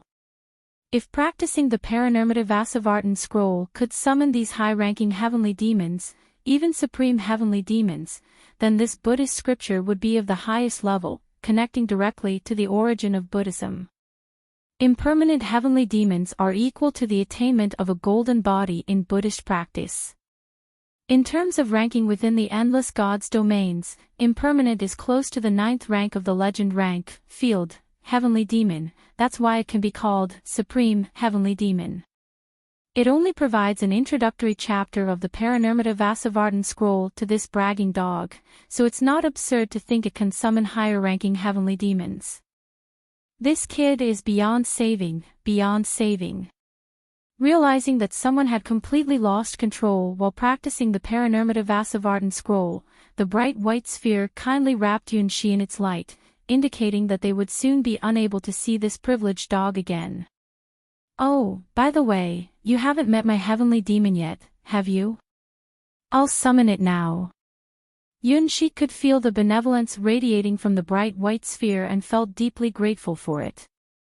If it weren't for the teachings of the Parinirmata Vasavartan scroll, he wouldn't have found a good method to cultivate his willpower. The past monks were truly formidable, able to face such a powerful heavenly demon without showing any signs of fear. He was still far from reaching that level. He's finally gone mad. The bright white sphere looked at Yunshi, who was closing his eyes, seemingly communicating with something. His body became even more supple. In the next moment, Elise appeared quietly in the room of the White Lotus secret treasure, wearing the 6 eyes demon mask that had all 4 characteristics of a heavenly demon. A heavenly demon is a being that is invisible and intangible, existing and yet not existing. When it has no physical body, a heavenly demon cannot be observed by anyone and hardly has any impact on the world. Only when a heavenly demon has a physical body does it start to distort the world, whether in positive or negative ways. Most of the time, a heavenly demon would never appear in the real world in its true form. It is an unspoken rule. An immortal heavenly demon, like an eternal and invisible disaster, always influences the world from the shadows. However, Elise, who responded to Yunshi's call, nonchalantly broke this unspoken rule. The impermanent heavenly demon is such an extraordinary existence, disregarding boundaries and possessing immense power and qualifications among the heavenly demons. Elise, who possesses the powers of Enchantress, Saint Demon, Asura, and Impermanent, wouldn't follow this rule. She is the only exception in the history of the starry celestial demon and heavenly demon races.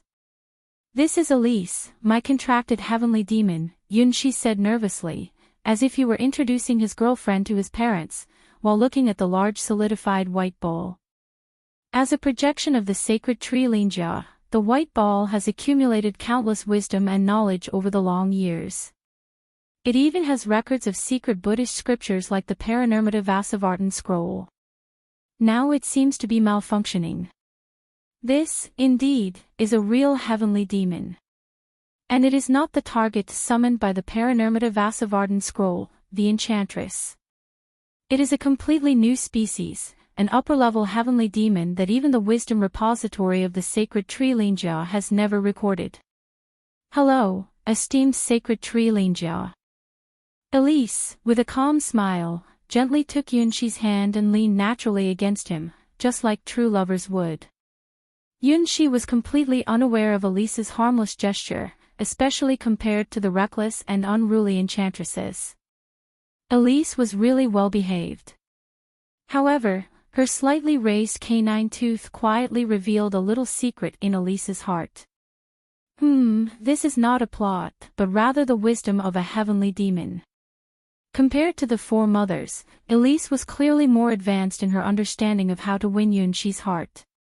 Danger, danger, danger. How could this heavenly demon be something summoned by the Parinirmata Vasavartan scroll? The charm of the Enchantress. The wisdom mark on the forehead of the three-eyed saint demon. A terrifying power hidden within the body. And the most terrifying thing, the six eyes demon mask on her hair tips. Why can the Paranormative Vasavartan scroll summon the enchantress? It is precisely because it imitates a hint of the presence of the highest-ranking heavenly demon, impermanent.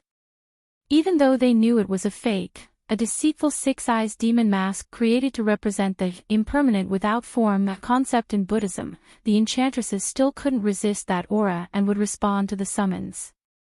But now, that six-eyes demon mask over there, it's the real deal. Chapter 9:17, One Mistake After Another. The Heavenly Demon with Six Eyes. Symbolizing impermanent, formlessness, selflessness, boundlessness, freedom.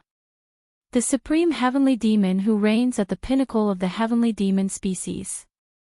This insignificant dog unexpectedly summoned the highest-ranking heavenly demon, which was thought impossible to respond to the Paranormative Vasavartan scroll. It's too unrealistic. How could the deceitful six-eyes demon mask summon the true owner of the six-eyes demon mask? A big bright ball floated gently towards Elise and Yunxi, swirling around them and closely inspecting the six-eyes demon mask at the tips of Elise's hair. The size and shape changed, but there was no doubt that it was the genuine six-eyes demon mask, proven by impermanent. It was real, not fake. Which scroll, called the Paranormative Vasavartan scroll, could summon these heavenly demons? The method to summon impermanent wasn't found within the teachings of Buddhism. In fact, it was the exact opposite, the natural enemy of Buddhism. The Buddhist monks who summoned heavenly demons did so to strengthen their willpower and wisdom. This practice was specifically designed for dealing with enchantresses. Saint Demon and Azura were not fooled by this.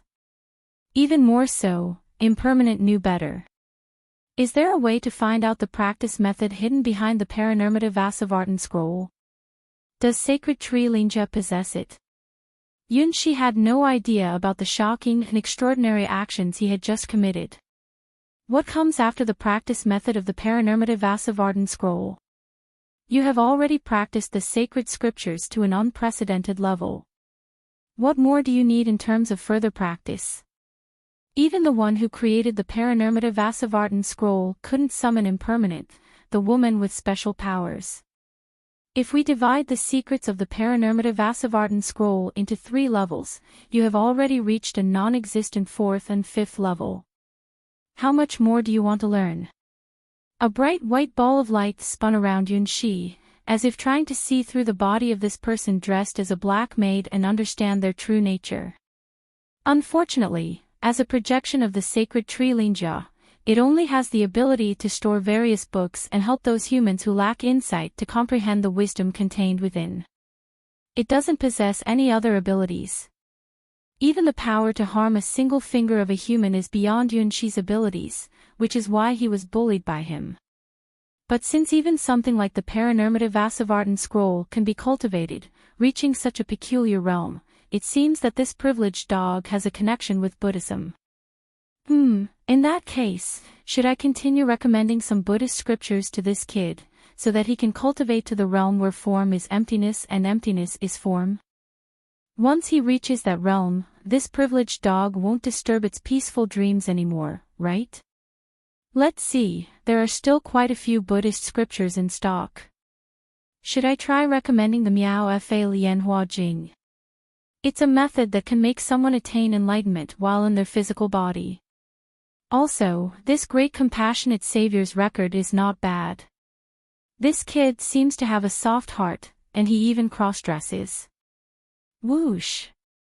Suddenly, a big bright light felt a chill all over its body, as if it had touched something forbidden. It was an inexplicable intuition, as if opening up to the dog's access to Buddhist scriptures would lead to a disastrous fate. Such immense malice was even overwhelming the protection of the sacred tree Linjia. How terrible this curse was!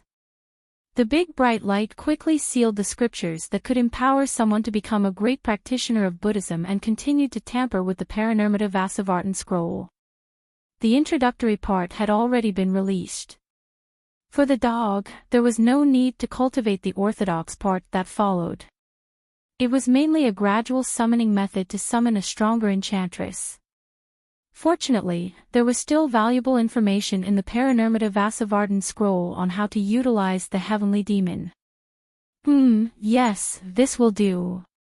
Why does this book, the Paranormata Vasavardhan scroll, have such records? Who on earth came up with this, and now we can only try our luck with it? So, Yun-shi, following the logical order, saw the part of the practice behind the Paranormata Vasavardhan scroll, various peculiar speculations that had nothing to do with the practice, footnotes.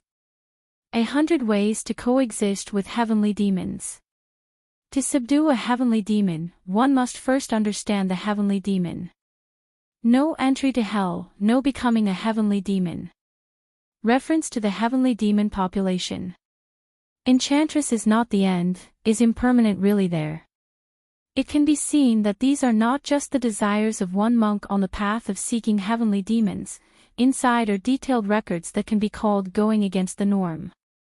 These things were originally placed in the references and footnotes of the Paranormata Vasavardhan scroll. Afterwards, all the young disciples who practiced the Paranormata Vasavardhan scroll secret technique in the Buddhist sect would be warned by their elders not to read the annotations unless they had achieved mastery in this technique. Those who were able to leave annotations on this Buddhist scripture were naturally the monks who had passed the test of the heavenly demon. In other words, these annotations were actually unproven conjectures made by monks from previous generations about the Paranormata Vasavardhan scroll. As for those who had truly succeeded in summoning the higher-ranked heavenly demons, well, there weren't any. However, for Yun-shi, this was the genuine text of the Paranormata Vasavardhan scroll. All these records and speculations about the heavenly demon were just like what he was experiencing now. To coexist with the heavenly demon. Let's explore more about the heavenly demon. If I don't go to hell, who will? The heavenly demon population includes saint demons, asuras, and impermanents. I understand now, let's do it this way, said Yun-shi as he hugged the big white ball of light, feeling a bit nervous for some reason. He confirmed the next stage of his training with the Paranormata Vasavardhan scroll. To cultivate the power of emotions and make Elise beautiful, that is the path of the heavenly demon as indicated by the Paranormata Vasavardhan scroll. Beside Yun-shi, Elise had a happy smile on her face as she looked at the absurd records in the Paranormata Vasavardhan scroll. Everything was a complete mess. The monks who followed the instructions in this book would never reach the true heavenly demon in their lifetime. But what did it matter? As long as they could be together, whether it was the Paranormata Vasavardhan scroll or the 6 paths of reincarnation to summon the heavenly demon, it was all a good book. Whether it was a white cat or a black cat, they were both good cats. As the smiling Elise looked on, the big white ball of light inexplicably sweat a drop. This heavenly demon, already sure of its victory against this dog with authority. Chapter 9:18, The Return of the Sky Sword in the Endless Void. A massive green sea is spreading. It is formed by numerous slimes that can survive in the vacuum, even larger than the entire White Lotus Sword domain. For the past few weeks, this massive entity has been roaming around the starry sky surrounding the White Lotus Sword domain, eyeing it with malicious intent, protected only by the Sky Tower. Even though they are in the empty void with no food, the green slimes continue to divide, multiply, and occasionally capture passing meteorites to devour. If it weren't for the protection of the divine Sword of Order, the White Lotus Sword domain would have been invaded by this group of slimes, suffering the same fate as the Water God's world, becoming a playground for the slimes. Today, the slime population was also in standby mode, their large bodies constantly moving as they peaked at the lower sword domain connected by the Star Bridge. Suddenly, the center of the slime ocean began to violently churn. A giant spider appeared in the center of the slime ocean. On the back of the giant spider was a massive throne that had once appeared in the Dragon God Kingdom. On the throne sat a green-haired girl with bare white feet, gazing at the White Lotus sword domain not far away with a suggestive look. There is nothing that I cannot obtain. Even you cannot stop me. Countless slimes cheered together, their divine offspring, the symbol of their race, had returned. Sheolongness, the sky sword, once again returned to the White Lotus sword domain. The puppet makers in the doll city were struggling with how to create a body that suited White Moon, unable to come up with a convincing solution. Their unfinished products were not even qualified to compare with what White Moon used to have. In a fit of anger, Sheolongness killed all those useless puppet makers once. If it weren't for the special rules of the doll city, those puppet makers who failed to create a perfect body for White Moon would have been wiped out. After tormenting those perverted puppet makers, Sheolongness had to think. What kind of body did White Moon really want? Why couldn't those self-proclaimed top puppet makers of the Endless Gods domains even create a suitable body for White Moon? Billions of tons of precious materials like moonlight branches were wasted. Now, she didn't need to offer a reward anymore. All the puppet makers in the doll city were determined to create a doll that matched White Moon, with red eyes and sworn promises. Unfortunately, this project seemed more difficult than imagined. Those puppet makers were on the verge of madness, and it looked like they would continue to go insane for a long time. At that moment, Sheolongness finally remembered that even though this group of failures would not succeed, there was still one person who could create a body that truly suited White Moon. She didn't know who this person was, but she knew where he was. The place where the dream started. The place where White Moon was born. If there was only one person in this world who could create White Moon's body, then that person must be here. Entry denied. No trespassing. If you descend again, it will be seen as a violation of the rules of the Sky Sword. As Sheolongness got a little closer, she could hear the cold and unpleasant voice in her ear. The guardian of the Sky Sword God's domain, the gatekeeper of the Sky Tower, the oldest Sky Sword, Lilibet the Azure Excalibur. Her Sky Sword was not the strongest among all the Sky Swords, nor the most terrifying, but it possessed the most unique power of order. As the gatekeeper of the Sky Tower, she also shelters all the sword domains that have been established there. The White Lotus sword domain is a very rare sword domain in the lower realms that has built the Sky Tower. If it weren't for the presence of the Sky Tower, Sheolongness would have effortlessly wiped out a mere lower realm sword domain. Her snowy white feet were crossed and stacked together as Sheolongness propped up her snow-white face with her little hands. There are ways to enter the White Lotus sword domain, such as Ouroboros and Phoenix, who have sealed their own powers to enter its interior. But those methods of sealing one's power and being tied down do not fit Sheolongness' style. The mischievous and unpredictable Sky Sword, the exemplar of coming and going wherever it pleases. Even though Hydra the water god and Cassina the battle god teamed up to suppress her, and she faced the sanction of Lilibet the Azure Excalibur, it didn't cause her much harm. With the endless support of slime life force from the abyss, Sheolongness could not be destroyed. Any curse, injury, or sanction that countless slime units willingly took for her, the damage to Sheolongness could be ignored. She was the chosen child of the slime population, the only divine fantasy, destined to become the special existence of the slime god. Since I can't go in, I'll ask someone for help. Well, she should be best at this kind of thing. Tapping her throne, Sheolongness made a decision to capture someone. Coincidentally, she had always been burdened with a long-standing mission, so she would use the name of this mission to lend a little help to her descent into this lower domain of swords. How should I put it? She was one of the disciples of that one. Yah! Yah! Sheolongness softly sang the ancient and mysterious whispers, sending a message to an indescribable presence. Translated into human language, the information would be something like this: I've found some traces. The stars here are a little restless. Perhaps the person that is being sought has left clues here. In Sheolong's murmurs, the massive slime ocean suddenly began to violently twist, large patches of slime started to perish, and the life force within them was completely drained. This was a sacrifice, a ritual that must be paid in order to summon the indescribable entity that exists in that ancient space and time. Dying for Sheolong's is the greatest honor for these slimes.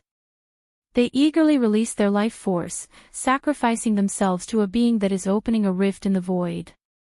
The size of the slime ocean is so enormous, even exceeding half of the White Lotus Sword domain. When it withers down by half, a rift suddenly cracks open in a distant corner of the void. Giant tentacles begin to churn, occasionally revealing bodies that resemble eels.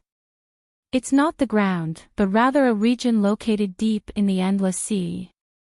Yaw, yaw. Sheolong's and the being across from them exchange signals. Yaw, yaw. From the depths of the dark abyss, an insane whisper can be heard. Chapter 9:19. The sound of a bell resonates once again.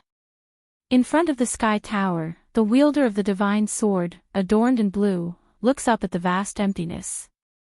Near the area of White Lotus Sword domain, there seemed to be a strange disturbance. However, that disturbance quickly disappeared, leaving behind a strong scent of slime. Sheolong's the sky sword was still as reckless as ever. Let's reinforce the spatial barrier of White Lotus Sword domain. Okay, that's it, said Yunshi, covering his nose and trying to avoid looking at Impermanent, who was so close. Although he knew that this was Elise's incarnation, he couldn't help but feel his blood boil as he caught glimpses of the white panties hidden beneath her black Lolita dress. Master, it's not good to resist. Elise smiled as she sat beside Yunshi, not taking any action herself but using her magic to guide him step by step. Yunshi found it very difficult to resist. She felt the same way too. Clearly, there were plenty of opportunities to take action, even more than 10 chances to ensure success. But Elise held back, able to endure more than Yunshi. She wouldn't make the same mistake as the other mothers, thinking that getting Yunshi's body would be a great success. What she wanted was more than that, and even more precious.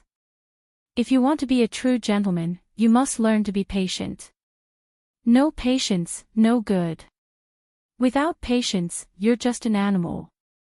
Yunshi was deeply remorseful for the many mistakes he had made in the past. Like the time with the million brides, or the early morning bunnies, or the wedding night of White Moon and the Queen of Assyria. No, just thinking about them made him feel out of control. Master, be patient a little longer. Elise smiled and encouraged Yunshi. Yes, continue to endure until the time when he couldn't hold back any longer. The mothers were just too impatient, and as they say, impatience can cause mistakes. Well, it's my lack of willpower. Thank goodness for you. Yunshi breathed a sigh of relief. My very own heavenly demon is so understanding, cute and obedient. Compared to the desert dragon Zaka, who I always have to run away from recently, Elise is really easy to get along with. No matter when, I'll always stand by your side, my master, Elise said with a sweet smile. You look adorable when you're being patient. When you can't take it anymore, Elise will help you relieve the stress, using the methods of the heavenly demon. Thank you, you've been a great help. Yunshi, who is practicing the techniques from the Paranormata Vasavartan scroll, feels a close connection to the heavenly demon, even though he doesn't know its true nature. This time, Yunshi was completely fooled by a big white light ball. This is what I should do, Elise said as she came behind Yunshi and gently rubbed his back, making him feel light and ethereal. Naturally, she got closer to Yunshi and he got used to her intimate actions. This is Elise's cute little trick. This plan fits perfectly with the style of the heavenly demon. As Yunshi opened his eyes and stretched, he noticed that Maya was sniffing him curiously. Master, have you had something good happen to you recently? Well, yes, I have. I've been practicing a very good secret technique. Yunshi hugged his golden-haired princess and took a deep breath, feeling happy. Mayer touched Yunshi's cheek with her small paw, sensing that something was not quite right. It felt like their natural enemy had appeared. But as a star spirit, she knew that there was no such thing as a natural enemy for her kind. Assigned with the duty to guide the children of the stars, May herself had no combat abilities and couldn't be harmed by any external force. The concept of a natural enemy did not exist among the star spirits. If anything, the only threat to her was from others of her kind, those who would try to steal her master away. But the master clearly chose her, not the other two elves on the other paths. Why does she feel like her master is going to be taken away? The star spirit on the other two paths, weren't they sealed? Lately, the master hasn't been practicing any dark powers, right? Today I'm going to the street, you can play with Star Thunder and the others. After comforting his golden-haired princess, Yunshi decided to gather emotional power outside of White Lotus Sword Palace. Nurturing Elise is the proper way to practice the Paranormata Vasavardhan scroll. Yunshi firmly believes in this. News of the upcoming White Lotus secret treasure has spread widely, with many different versions emerging. A dead tree in a certain courtyard suddenly sprouted new shoots, undoubtedly a blessing from the White Lotus secret treasure. A wife who was pregnant gave birth to quintuplets, which was considered a good omen for the birth of the White Lotus secret treasure. Some people saw the legendary phoenix soaring in the sky at night. It's a rare bird that is said to appear only once every 1,000 years. And it is definitely connected to the White Lotus secret treasure. In just a few months, the land around the White Lotus Sword Palace has skyrocketed in price. Various exotic buildings have popped up like mushrooms after the rain. The number of students studying at the White Lotus Sword Palace has also increased by dozens. Even the housing prices in the mortal world have multiplied because of the current White Lotus Sword domain. Those mortals who are not qualified to enter the area of the White Lotus Sword Palace are willing to spend all their wealth for a chance to get a little bit of the White Lotus secret treasure. They buy houses for their children, waiting for the moment when the White Lotus secret treasure is revealed. It can be said that parents all over the world have the same heart. Whether they are ordinary mortals in the handle area or the elites in the tip area, they are all deeply concerned about the White Lotus secret treasure. Walking on a busy street, Yunshi easily felt a lot of worries and tension from the people passing by. Everyone was waiting for the appearance of the White Lotus secret treasure. Sorry, but it would probably take at least 10 years for the White Lotus secret treasure to appear. Yunshi felt really sorry for these people. Because of borrowing a petal from the sacred tree Linjia in the world of the primordial dragon, one of the petals of the Linjia flower, which was about to bloom, was missing. The opening time was greatly delayed. But Yunshi couldn't tell the truth to these people. If this news spread, the housing market in the entire White Lotus Sword domain would suffer a devastating blow. It would take at least 10 years to recover. Just as Yunshi felt guilty about this, countless petals suddenly floated down from the sky. A familiar voice echoed in Yunshi's ears, a voice that only he could hear. One sound, two sounds, three sounds, those were the echoes of wisdom, coming from the legendary White Lotus Sword domain. Yunshi looked up and saw once again the one and only flower in the world. The flower of Linjia, which had lost a petal before, unexpectedly reappeared in his vision. White Lotus secret treasure appeared again.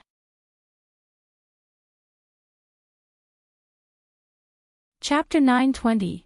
Echoes of the secret treasure. Just like the first time it appeared at the White Lotus Sword Palace, only Yunshi was able to hear the sound coming from the flower of Linjia from the beginning.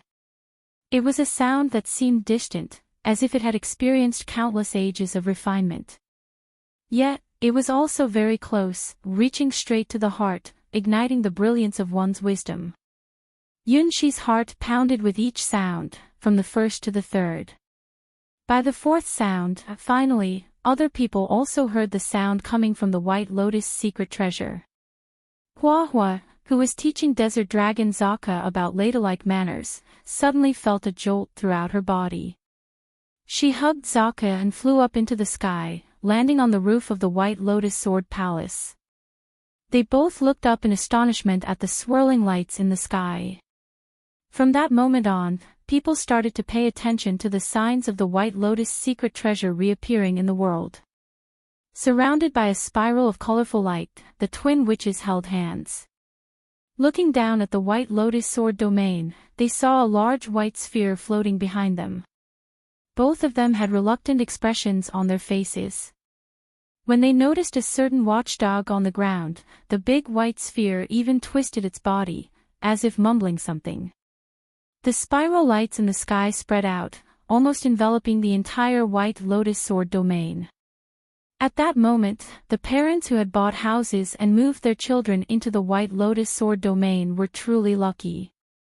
They had encountered a once-in-a-millennium miracle. White Lotus and Red Lotus looked at each other and nodded together. The moment has come, the twin witches must fulfill their mission. Long ago, Yunhai the Sky Sword and the Divine Witches made a promise. The Divine Witches of the White Lotus Sword domain exist to protect the White Lotus secret treasure. By taking care of the projected image of the White Lotus secret treasure and secretly collecting many books, Yunshi nurtures the petals of the sacred tree Linjia. All of this is for the awakening of the sacred tree Linjia. For some reason, the previously active sacred tree Linjia had fallen into silence, but starting from yesterday, it suddenly became highly lively. The Linjia flowers, which still had some time before blooming, unbelievably entered a fully mature stage. Now, the countdown to the blooming of the flowers has begun. The large white light sphere representing the projection of the White Lotus secret treasure proactively contacted the twin witches, who serve as guardians, to begin the ceremony for opening the White Lotus secret treasure. Wearing a red witch's outfit, Red Lotus and White Lotus, dressed in a white witch's outfit, held hands as the maple leaf patterns on their sleeves extended and turned into an invisible chain that bound this pair of twin sisters. The large white ball of light jumped and suddenly split into two halves, each merging into the bodies of the twin witches. Back to back, holding hands, the twin witches' gaze suddenly became ethereal, signaling the arrival of an ancient promised time. The great beings have awakened in this era. The witches of destiny declare and execute. Like a gentle swaying sadness, endless entangled memories. The sadness that has been dormant here is about to awaken, turning into pale tears and cries. The thread that connected the two intertwined and turned into a larger spiral. Your confusion. Your longing. Your memories. Your soul. All confirmed to exist here. But waiting for you is an eternal illusion that cannot be spoken of, heard, or seen. Only those who have completed the journey of time and fulfilled the unforgivable wishes of the lost can see the truth of everything. Dust returns to dust, earth returns to earth. Only the soul remains eternally, unseen but everywhere. When the white lotus blooms, all gods step aside. Pray, for the seeds have been planted and all things begin to grow. Those who find the twin witches will find the door to the hidden treasure. Those who defeat the twin witches will obtain the petals of the treasure. The door has been opened, and the treasure belongs only to those chosen by fate. With the announcement of the twin witches, beams of pure white light descended from the sky, as if washed by the river of time. Everyone who touched the light heard that voice. It was the divine sound that unlocked wisdom. It was the heavenly melody that shook souls. That is a blessing from the sacred tree Linjia. Those who receive the blessing will naturally see different symbols in their minds. For every chime of the white lotus secret treasure they hear, there will be a corresponding symbol in the runes. The simplest one is just a lonely triangle or a circle. But for those who have the talent for 5 or 6 tones, they will receive a 5-pointed star, a hexagon, or a 5-ring or 6-ring symbol. Hua Hua has runes composed of a total of 10 rings. Yunshi has incredible runes with 13 circles and a complex overlapping pattern of 12 pentagrams, which are the most complete and closest to the shape of linja petals. Is this a mark? Yunshi observed the runes that suddenly appeared in his mind and felt an unprecedented sense of immense wisdom from them. Compared to the first blessing he received from the White Lotus secret treasure, this one was simply insignificant. Yes, in 3 days, the White Lotus secret treasure will open. The twin witches appeared together in front of Yunshi, each looking at him with different expressions. White Lotus had a sweet and affectionate gaze, filled with tender love that could melt hearts. Red Lotus had a hostile look, expressing strong animosity towards May for the first time so explicitly. To obtain the White Lotus secret treasure, one must gain the approval of the witches. You are one of the chosen seeds for the White Lotus secret treasure. From now on, we are enemies. Red Lotus stared at Yunshi with a predatory gaze, as if sensing a formidable opponent. What rank is your mark? 4th rank. 5th rank. Clearly, Red Lotus couldn't determine the limit of the runes on Yunshi's body. The rank of the mark for the White Lotus secret treasure is determined based on the affinity and talent one has for it. At the moment, the highest rank known is Hua Hua, who is recognized as the strongest swordsman of the White Lotus Sword Palace. She has a rank of 10. Yunshi hesitated, unsure if he should mention that he has a rank of 13 for the White Lotus secret treasure. Seems like this rank is very high, huh? I will deal with you in 3 days, said Red Lotus, looking at the plum in front of her. It has never been much of a match. The only person who can be called a strong enemy is just one. The owner of the plum, Hua Hua, has limitless potential and is completely beyond comparison. If anyone can pass the Twin Witches test and obtain the White Lotus secret treasure, it would be Hua Hua. But first, she must defeat the Twin Witches. Only those who find the Twin Witches are qualified to see the White Lotus secret treasure. Only those who defeat the Twin Witches are qualified to obtain the White Lotus secret treasure. Red Lotus, who has been given the task of guarding the final level of the White Lotus secret treasure, is now determined to fulfill her duty as a divine witch. She is filled with fighting spirit.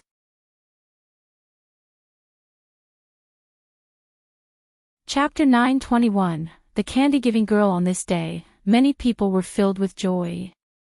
Likewise, many people were filled with sadness and despair. Those who received the blessings of the White Lotus secret treasure swore to seize this opportunity to challenge the seemingly unattainable Twin Witches. The ones who truly understood the power of the Twin Witches started preparing various resources and making plans. They were willing to do anything, using all means necessary, to go all out for the White Lotus secret treasure. The announcement of the impending battle for the White Lotus secret treasure, set to begin in 3 days, quickly disappeared from people's sight and entered the wild area of the Sword Zone. Anyone who possessed the mark held a glimmer of hope as they ventured into the originally dangerous Sword Zone in pairs. Many people took a gamble, hoping to take advantage of the situation. The powerful children of prestigious families began to enlist the help of their families and even managed to gather a considerable number of hero-ranked experts within the short span of 3 days. If it wasn't for the short 3-day time limit, more powerful heroes would have entered the White Lotus Sword domain. The heroes who were already adventuring in the White Lotus Sword domain were in high demand and even fought over. Yunshi, mingling in the crowd, shook his head as he watched the wealthy youngsters go almost completely crazy. Whatever these people said, it was all to curry favor with White Lotus and Red Lotus. Yunshi had personally experienced the terrifying power of the Twin Witches in the world of the ancient dragons. Of course, besides their unexpected power, Yunshi was also very familiar with the warmth of their skin, and the softness of their bodies. Due to this incident, the activities in the White Lotus Sword Palace were temporarily suspended. Many disciples of the White Lotus Sword Palace, who were also bearers of the White Lotus mark, joined in the competition for the White Lotus secret treasure. For a moment, the entire White Lotus Sword domain was filled with an atmosphere of anticipation. The twin witches, who were guarding the White Lotus secret treasure, instantly became the targets of everyone's attacks.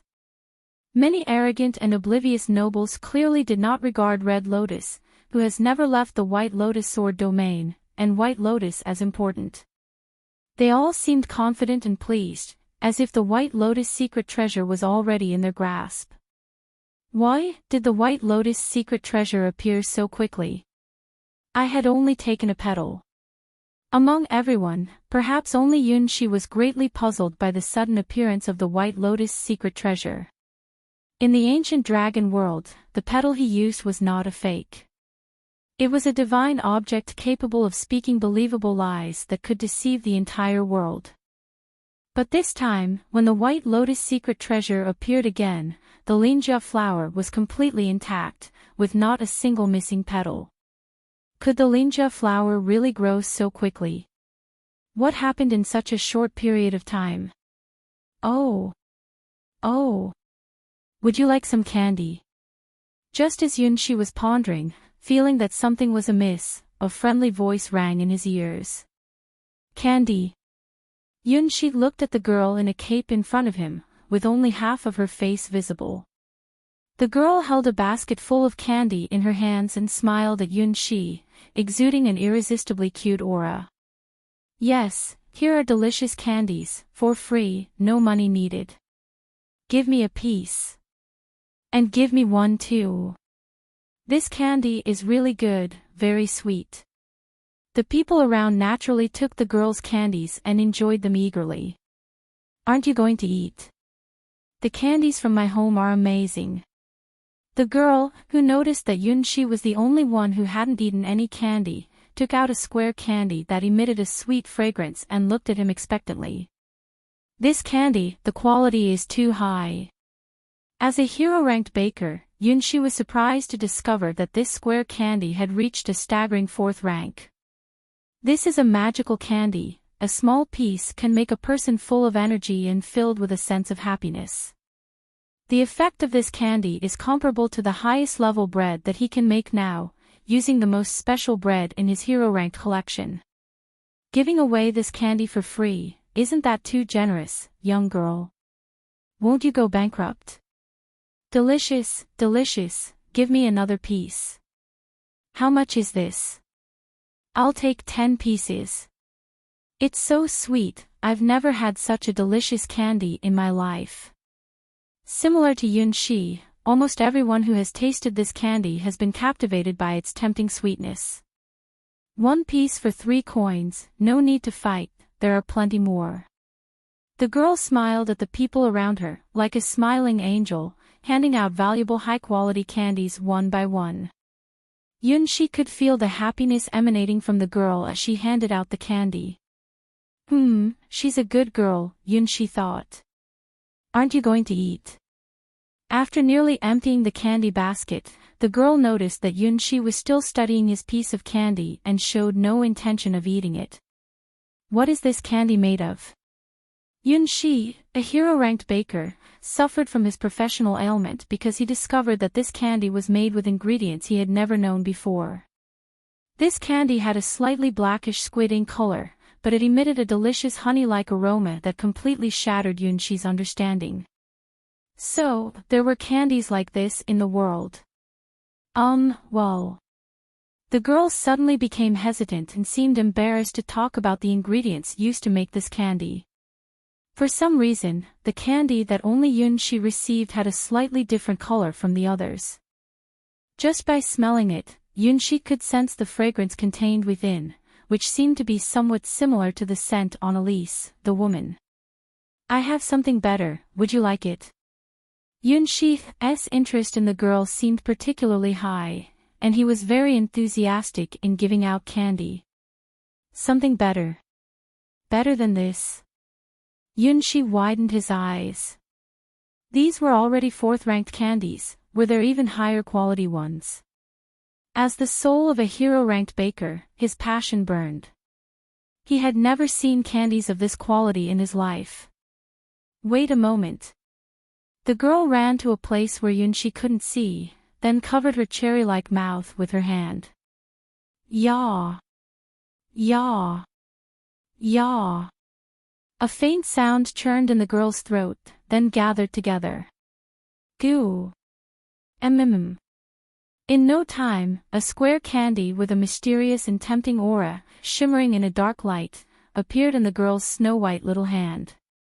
Compared to the candies she gave to others, this square candy was clearly 2 levels higher, and it was still hot.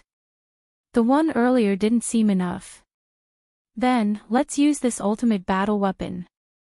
In this world, no one can resist the candy I give out.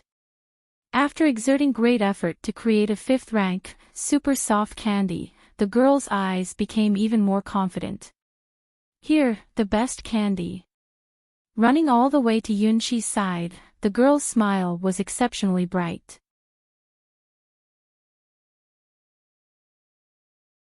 Chapter 922, Exchange, Gulp. Seeing the black candy in the cloak girl's hand, which seemed to emit a hint of heat, Yunshi couldn't help but swallow his saliva. With the professional eye of a hero-ranked baker, he swore that this was definitely a 5th-rank candy. At the same time, it was the most delicious thing he had ever seen in his life. The profession of a hero-ranked life occupation was already rare, even the 4th-level magic cookies from the colossal 10-leaf alliance were in short supply. A 5th-rank candy could be a life-saving item when necessary. Eat, eat, it's free. The girl in the cloak tempted Yunshi with a look that said, "This is a free treat." Oh, this is too precious. Whether it's candy of rank 4 or rank 5, they are things that money can't buy. Yunshi himself is a skilled baker of hero-ranked pastries. It takes a lot of effort to make golden cream pastries of rank 4.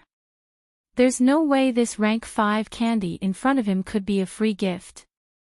Speaking of which, the candy given to others just now were all high-quality ones starting from rank 3, and some even approached rank 4. Who is this rich and generous young lady, giving out free treats here? No. It's just cheap candy, I have lots of them at home. The girl in the cloak told a white lie. If Yunshi weren't a skilled baker himself, he might have actually believed her. Correction. This is not just rich, it's like being as wealthy as a country. The 5th-tier candy is so generous, giving it away to others is quite impressive. How about I trade bread, wine, and you? Yunshi follows his principles and never takes advantage of others' things for free. Well, that's okay as long as I get to eat the candy. The cape girl laughed like a child. Then, I'll trade these 4th-tier golden cream bread and some fine wine. Yunshi really wanted those 2 candies. Exchanging 4th-tier candy for 4th-tier golden cream bread is a fair trade. Hydra's poisoned wine in exchange for a 5th-tier candy may seem like a loss for him, but Yunshi really wanted that 5th-tier candy, so he had to let it go reluctantly. This bread is nice. The cape girl sniffed Yunshi's golden cream bread and had a surprised expression. For some reason, Yunshi felt like she didn't seem very happy. This drink. Yunshi received the cup of poison from Hydra, shimmering with a mesmerizing green color. The cloak-wearing girl couldn't help but gasp and cover her mouth. It's the legendary elixir of the gods. It was a scream filled with disbelief and astonishment, simply beyond one's imagination. Oh my! Oh my! The girl's voice sounded panicked as she ran out in a frenzy and crashed into the nearby makeshift camp, making strange noises like clatter. Clatter! Yunshi looked at the girl, who fled in haste, with a perplexed expression. She seemed to have suffered a great loss. This transaction, it was clearly in her favor. Gulp. Ugh. Oh my. Oh my. The cloak-wearing girl covered her mouth as a sweet-smelling liquid kept pouring out from her small mouth. In front of her, there was a gigantic magic circle. 8 strange and wicked tentacles extended from the magic circle, continuously delivering power from an indescribable world. Specially crafted candies appeared on the magic circle, the very ones that the cloak-wearing girl had sent out. Originally, everything was orderly, but now the enchantment, with a touch of eerie beauty, was spiraling into chaos. The 8 black tentacles were twisting and tangling, some even forming a heart-shaped knot that exuded a girlish aura. The reason for this turmoil was that among the offerings presented, there were some exceptionally dangerous things. Hydra's poisoned wine, even in the era of gods, was considered the highest quality and perfect offering. Both the gods of justice and the evil deities loved this deadly drink. Moreover, the Hydra poison wine brought forth by Yun-Shi had been brewed since ancient times. Just a single drop could kill millions of creatures, more than sufficient to serve as a medium for summoning the true form of an evil deity. So, the cloaked girl who exchanged poison wine for candy with Yun-Shi has completed a contract that is absolutely not of equal value. Normally, this would be a highly profitable transaction, but the cloaked girl is not a normal human. She is a spokesperson who came here with a certain mission. Giving out free candy isn't just about being wealthy enough to not care about these candies, it's for a hidden purpose. Those who eat her candy are connected to an indescribable existence, planting the seeds for that one's arrival. This is a contract between candy and another world. Those who eat the candy will hear indescribable voices, gradually drawing closer to another world. No one could have imagined that in this world, there would be someone foolish enough to exchange a godlike fine wine for a mere 5th-grade candy. The cause and effect of the contract have been reversed. Now, it was the cloaked girl's turn. She had to give something equal in exchange, otherwise the contract would be broken and the guardians of the Sky Sword God's domain would find out, which would be a big problem. I'll give you candy, more candy, isn't that enough? As the one who initiated the contract, the cloaked girl had to chew her own saliva and work hard to make candy. These were not mass-produced candies, each one was a masterpiece, a 5th-rank candy with a hint of divine power, carefully handmade by the girl's true form from the other world. Here you go. Remember to eat them all. Holding a pile of candies almost half her height, the cloaked girl stopped Yun-Shi from leaving. So many. Yun-Shi looked at the pile of black candies that looked freshly made, completely astonished. Altogether there are 1,008 pieces, 1,000 pieces are level 5, and 8 pieces are level 6. The cloaked girl forcefully put the candy, piled into a pointed top, into Yun-Shi's hands. Remember, I am Sue, the candy-loving Sue. In the future, we will definitely meet again. If there is more of that divine wine, feel free to come find me for candy. After saying that, the cloaked girl happily walked away with light steps, carrying a fruit basket to continue her distribution of rewards. Do you want candy? Sweet and delicious candy, oh. It's free and tasty, no money needed. After the cloaked girl left, Pafu crawled out from Yun-Shi's chest, then suddenly expanded its body, swallowing all the black candies, catching Yun-Shi off guard.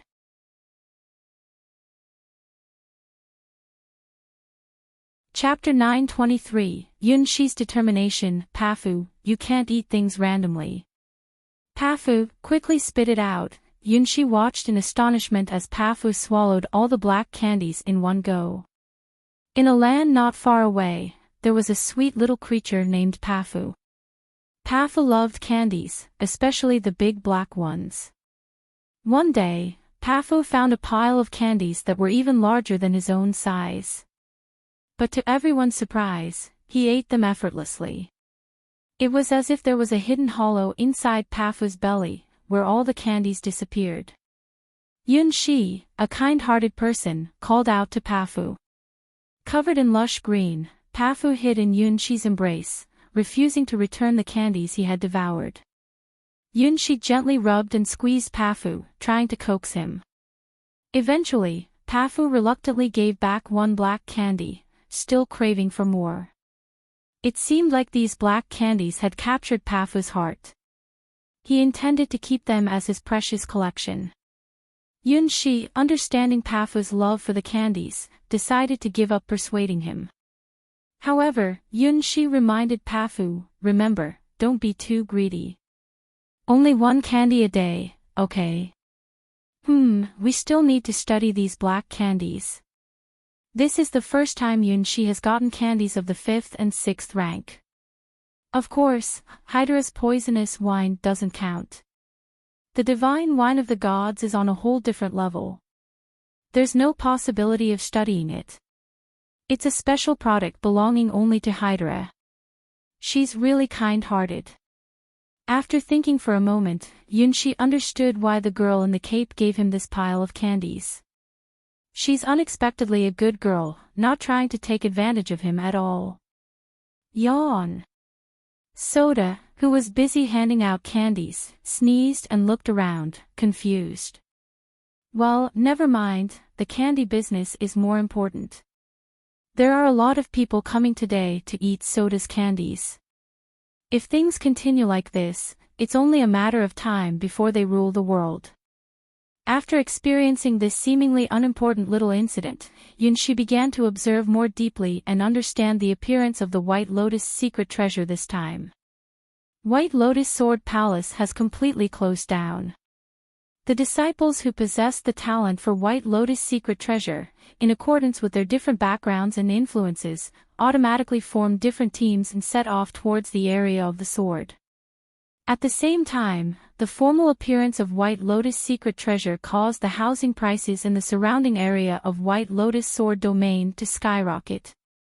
The owners of these houses are aristocrats from various prestigious families in God's domain. They bought these houses in anticipation of the emergence of White Lotus secret treasure. The legendary White Lotus secret treasure is said to be a divine object that can unlock wisdom and enhance talent. The facts have proven that the legends are not baseless. The flowers of sacred tree Linjia appeared in the sky and released the blessings of wisdom in the form of a melodious sound. It does not discriminate against any race or background. Except for a few individuals whose talents have been exhausted and can no longer progress, the majority of people have heard the sound of the bell representing wisdom and enlightenment. From the lowest innate talent to the legendary highest tenfold talent, the wise voice of the White Lotus secret treasure acts like a filter, automatically selecting the most talented and promising group of individuals within the White Lotus sword domain. These young people, who have been blessed by the White Lotus secret treasure, are convinced that they are the chosen ones. With unwavering confidence and the full support of their families and factions, they eagerly enter the dangerous sword zone. The skyrocketing house prices, which were originally due to the White Lotus secret treasure, collapse overnight with its appearance. Many businessmen, who were planning to make a fortune by holding on to the houses that were still under construction and unsold, go bankrupt and jump off buildings. Of course, the true aristocrats and noble families do not care about such things. Their goal is unprecedented. Find the priestess. Defeat the priestess. Gain recognition from the legendary White Lotus secret treasure. Even if you're just a commoner who's not from a noble family, as long as you show your talent, an organization will immediately come and invite you to join the search for the White Lotus secret treasure. All the major forces who have detailed information about the Twin Witches' power have urgently gathered experts from other gods' domains to help their own teams seize the White Lotus secret treasure. Unfortunately, this plan quickly failed because these forces soon discovered that the sword area of the White Lotus sword domain was covered by a special rule. Only those who possess the true mark of the White Lotus secret treasure can unleash their power in this area. Heroes who haven't obtained the mark of the White Lotus secret treasure will instantly see their strength drop to a very low level and won't be able to fully harness their true power when they enter this sword area. The sword area of the White Lotus sword domain has truly become a mysterious place. From outside the White Lotus sword domain, everything in that area is shrouded in mist, making all the information and calculations obsolete.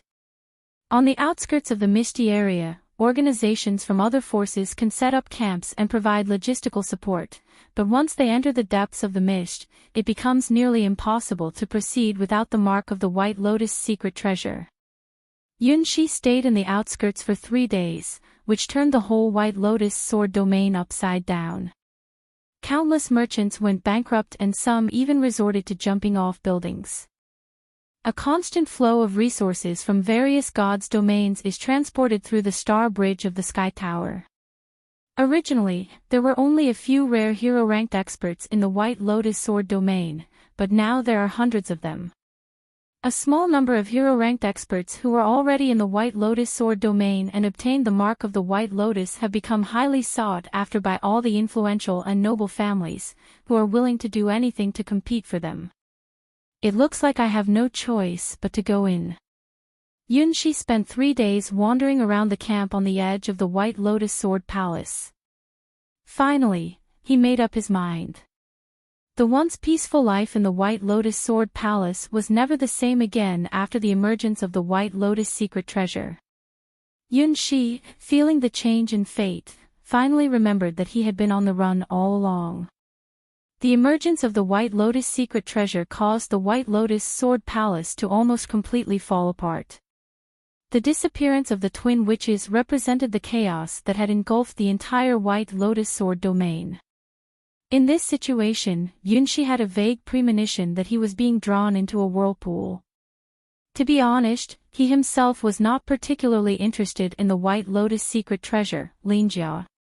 Therefore, he couldn't understand why others were so crazily obsessed with it.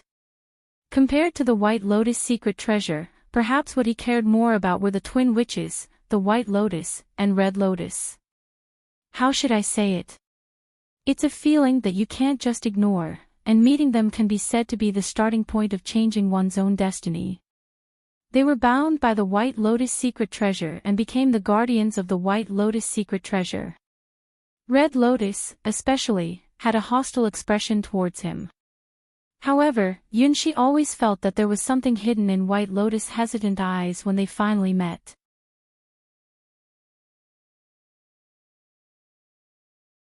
Chapter 924, Disguise. Since he had decided to participate in the trial of the White Lotus secret treasure, he needed to be fully prepared. Observing the various camps established in the area of the sword body and the edge of the sword tip under the identity of Mei, Yunxi finally chose a camp that he was somewhat familiar with. The Great Xia, where Xia Ling, the princess of the Great Xia, was located, was one of the strongest forces among the swordsmen who originated from the White Lotus Sword Palace. The Sky Sword God's domain, where the sword is revered, is the sacred domain located at the top of the pyramid among the many sword domains in the Great Xia. Xia Ling herself is the most talented swordsman in this White Lotus secret treasure trial, besides her childhood friend Huahua. Yunxi decided to hide his identity and join the princess of the Great Xia's camp. This was a carefully considered choice, as if talent was the only factor, his childhood friend would be the strongest. However, Yunxi's goal this time is the twin witches, and he feels that if he travels with Huahua, they might end up in a bad situation. Traveling with the Starwings Knights as Mei is also an option, but Yunxi decided to go on this journey alone. The premature appearance of the White Lotus secret treasure gave Yunxi a sense of danger, as if his peaceful life was about to end. This sense of danger led Yunxi to decide to take on the trial of the White Lotus secret treasure completely on his own. The Starwings Knights of today are like young saplings just sprouting leaves, in need of careful nurturing. It is not the right time to hastily join the White Lotus secret treasure trial. Since I have decided to act alone, I cannot use the identity of the Great Sword Maid, Mei, nor my true identity as Yunxi. Fortunately, there are so many people entering the White Lotus sword domain this time, making it very easy to disguise our identities. Most factions do not question one's background. As long as they are sure you have the mark of obtaining the White Lotus secret treasure, they will warmly welcome you to join. Due to the uniqueness of this White Lotus secret treasure trial, even cannon fodder is in high demand. Without the mark of the White Lotus secret treasure, one doesn't even qualify to be cannon fodder. And so, Yunshi began his solo mission. Elise, are you not finished yet? Since a while ago, Yunshi has been having his own heavenly demon help him with his disguise. It has been half an hour, and it seems Elise is still not done. Just pretending, because the princess of the Great Xia doesn't know who Yunshi is, so why would it take so long? Not yet, master, don't worry, Elise said excitedly, making small gestures on Yunshi. Summoned out of the heavenly demon realm, it's rare to have the chance, and unless she completes the goal with 300% effort, she won't be the starry celestial demon. Enchantress's charm. The wisdom of Saint Demon. The power of Azura. The mystery of impermanent. At this moment, Elise wasn't alone in the battle. The power of the heavenly demon gave her unprecedented confidence and determination. The task of disguising the master must be completed perfectly beyond the target. About an hour later, Yunshi looked at the mirror and saw a charming and unparalleled young man, with a questioning expression on his face. Who is this person? With fair skin that almost exceeds the boundaries of gender, dark and bewitching eyes, and a hint of untamed and exotic aura, this doesn't seem like the ordinary appearance he asked Elise for. If this is what you call ordinary, then everyone must be blind. Well, master, you said you wanted something ordinary. For heavenly demons like me, this is quite normal, said Elise as she pulled on Yunshi's hair. His black hair slowly grew longer, even without the disguise of the great sword maid. Yunshi's hair reached his waist and was almost touching the floor. And yet, Elise still found it insufficient. She stuck out her tongue and gently licked Yunshi's hair. Soon, the 3,000 strands of hair became as black and shiny as his eyes, full of a demonic charm. Hey, this is going too far. Yunshi exclaimed as he looked in the mirror at the boy with almost floor-length black hair and wearing white clothes. He looked nothing like himself. This aura, this appearance, where did this enchanting person come from? From head to toe, this disguise had nothing to do with the word ordinary. Perhaps only creatures like heavenly demons would consider this ordinary. This is the best disguise, my master, said Elise. She was lost in her masterpiece, and if it wasn't for Yunshi insisting on being ordinary, she planned on incorporating some of Enchantress' characteristics into it.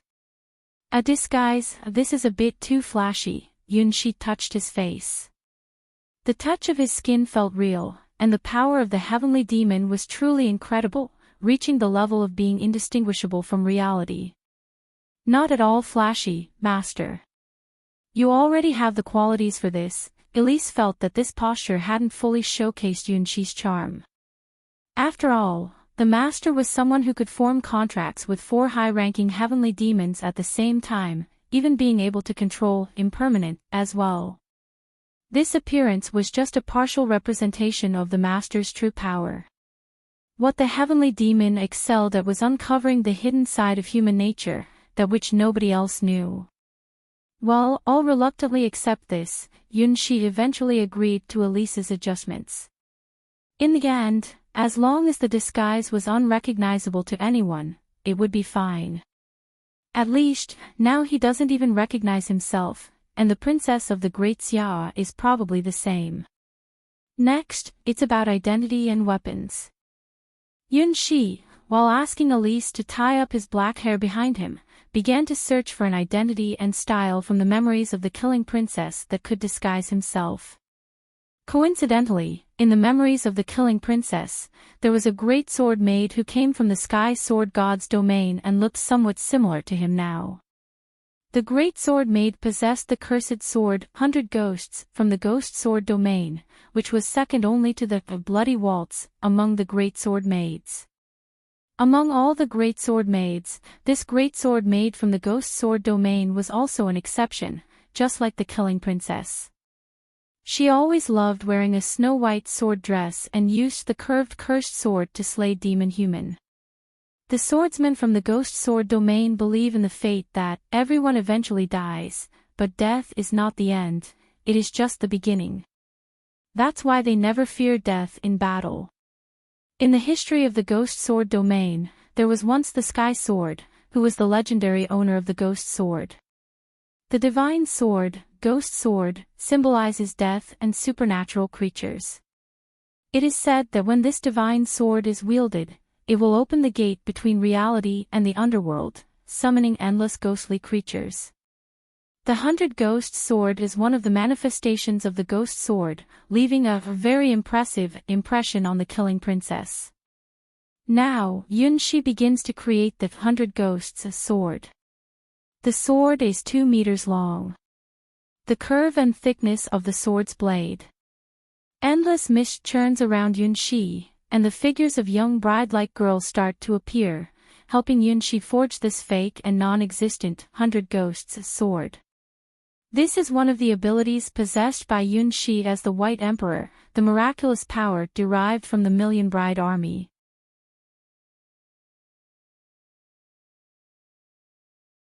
Chapter 925. The Mist Ghost Sword. The final completed 100 Ghost Sword was almost identical to what the killing princess remembered. This won't do. Yunshi looked at the counterfeit god weapon crafted by his Million Bride Army, and it was too similar to the original, which wasn't a good thing. The god weapon known as the 100 Ghost Sword was very famous, one of the legends of the Ghost Sword domain. Let's make a few more modifications. Yunshi touched the blade of this 2-meter-long curved sword with his fingertips, and a layer of misty fog began to appear on the edge of the blade. This fog didn't come out of nowhere, it was the embodiment of Yunshi's Mist Spirit Army. More precisely, this counterfeit god weapon was condensed from the fog created by the Million Bride Army. By using the unique commands of the White Emperor, the originally ethereal mist was condensed and compressed within the confines of a sword. This was the miracle that the Mist Spirit Army had accomplished for Yunshi. Alright, this will do. Named the Mist Ghost Sword. Yunshi was very satisfied with this fake god weapon, it would be enough to disguise his identity. Anyone who sees this sword wrapped in mist would believe it to be a top-quality spiritual weapon with mysterious powers, and in reality, it was indeed so. After obtaining the miraculous power of the Million Bride Legion from the Water God's trial, it finally started to unleash its power in the hands of Yunshi. The Mist Ghost Sword has similar characteristics to the legendary Ghost Sword and 100 Ghost Sword. While the Ghost Sword and 100 Ghost Swords summon all sorts of demons from the underworld, the Mist Ghost Sword summons the clones of Yunshi's Million Bride Legion. In other words, when Yunshi swings the Mist Ghost Sword, misty girls elegantly appear. These are the Fog Spirit Legion responding to Yunshi's summons. Everything is ready, it's time to take action. Adjusting his black hair, Yunshi looked at himself in the mirror. With his hair tied up in a ponytail and dressed in white like snow, he felt a sense of transformation. Master, I wish you good luck in your martial journey. Elise kissed Yunshi's dark long hair and disappeared among the long threads of worries with a satisfied expression on her face. Walking on the street, Yunshi could feel eyes staring at him from all directions. That person is so beautiful. Is it a man or a woman? How can I take care of my skin to look like that? Oh my, do we have someone like that in the White Lotus Sword domain? No, absolutely not. If we did, I would definitely know. Sorry, I am just a simple native of the White Lotus Sword domain. Yunshi shook his head helplessly. This simple action caused many girls to scream. It seems that it's not just girls, but also some male voices. Sometimes, beauty is truly a characteristic that transcends race and gender. When Yunshi arrived at the camp where the princess of the Great Xia was, he noticed that there were a group of curious girls following him, unaware of the truth. Who goes there? A squad of guards from the Great Xia Kingdom stood in front of Yunshi, looking at him with suspicion, as if he wasn't human. His extraordinary appearance was stunning. I want to join the princess of the Great Xia's team. Yunshi looked at the tall and strong guards. Even the weakest among them were at the level of elite warriors, and their leader was a true hero-ranked expert. Having a hero-ranked expert as the leader of a small team truly showed that the Great Xia was the most powerful domain in the Sky Sword God's domain. Are you the holder of the White Lotus secret treasure? The leader of the squad looked at Yun Shi with doubt and gave a direct order, hand over your weapon. Submit to our inspection. Yun Shi shook his head.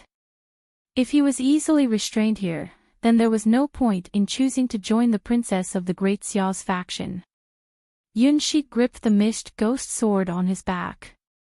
The sword, wrapped in mist, emerged from its sheath, leaving behind a mysterious and ethereal trail. Even without using the sword techniques passed down by the killing princess, Yun Shi's swordsmanship had reached a level that ordinary people couldn't imagine. As he unleashed the sky-flying sword, Yun Shi saw a world belonging to the divine swords.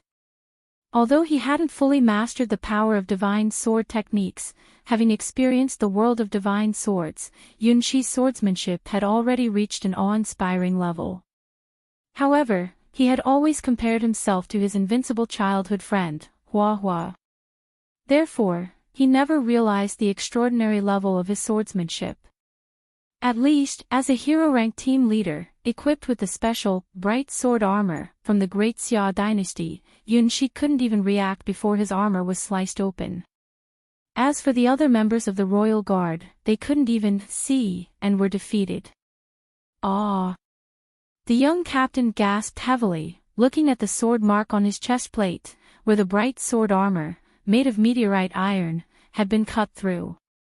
Xia, who had been a captain of the royal guard in the Great Xia dynasty for 30 years, and this was the first time he had seen such a cold and deadly sword technique. As a fourth rank, he couldn't even counterattack, and could only watch helplessly as the terrifying sword mark crossed his chest. Just an inch more, and it would be a fatal wound. It was terrifying, so terrifying, this almost Tao-like sword skill. Now, can you let me in? Yun Shi had no choice but to ask, as he needed to disguise his identity. He chose the sword style and techniques of the ghost sword domain. Swordsmen from the ghost sword domain were often seen as cold and mysterious. Even the great sword made in the killing princess's memory was a true ice-cold beauty. This is about the type of swordsmanship they practice. The swordsmanship of the ghost sword domain is related to the underworld, and they often deal with creatures from the underworld. Being involved with the underworld for a long time, they will inevitably take on an otherworldly aura. Choosing this style and identity was a carefully considered decision by Yun Shi. As long as he plays the role of a hero-ranked swordsman from the ghost sword domain, he won't have too much contact with others. Reducing contact with others allows him to act alone better, without revealing his true identity. The swordsmanship of the ghost sword domain. Just as Yun Shi expected, after he demonstrated the mysterious swordsmanship of the ghost sword domain, he quickly caught the attention of the team's leader. Xia Ling is the princess of the Great Xia. The holder of the twin dragon sword is a wielder of the god weapon. In this trial for the White Lotus secret treasure, he is considered one of the most promising geniuses to obtain it. Why, someone as skilled as you, come to our place instead of joining the team from the ghost sword domain? Xia Ling could clearly recall that among the teams competing for the White Lotus secret treasure, there was one that came directly from the ghost sword domain and carried its true teachings. Yin Su, a female swordsman ranked third in the White Lotus Sword Palace, was one of the holders of the Ghost Sword, a fragment of the Sky Sword.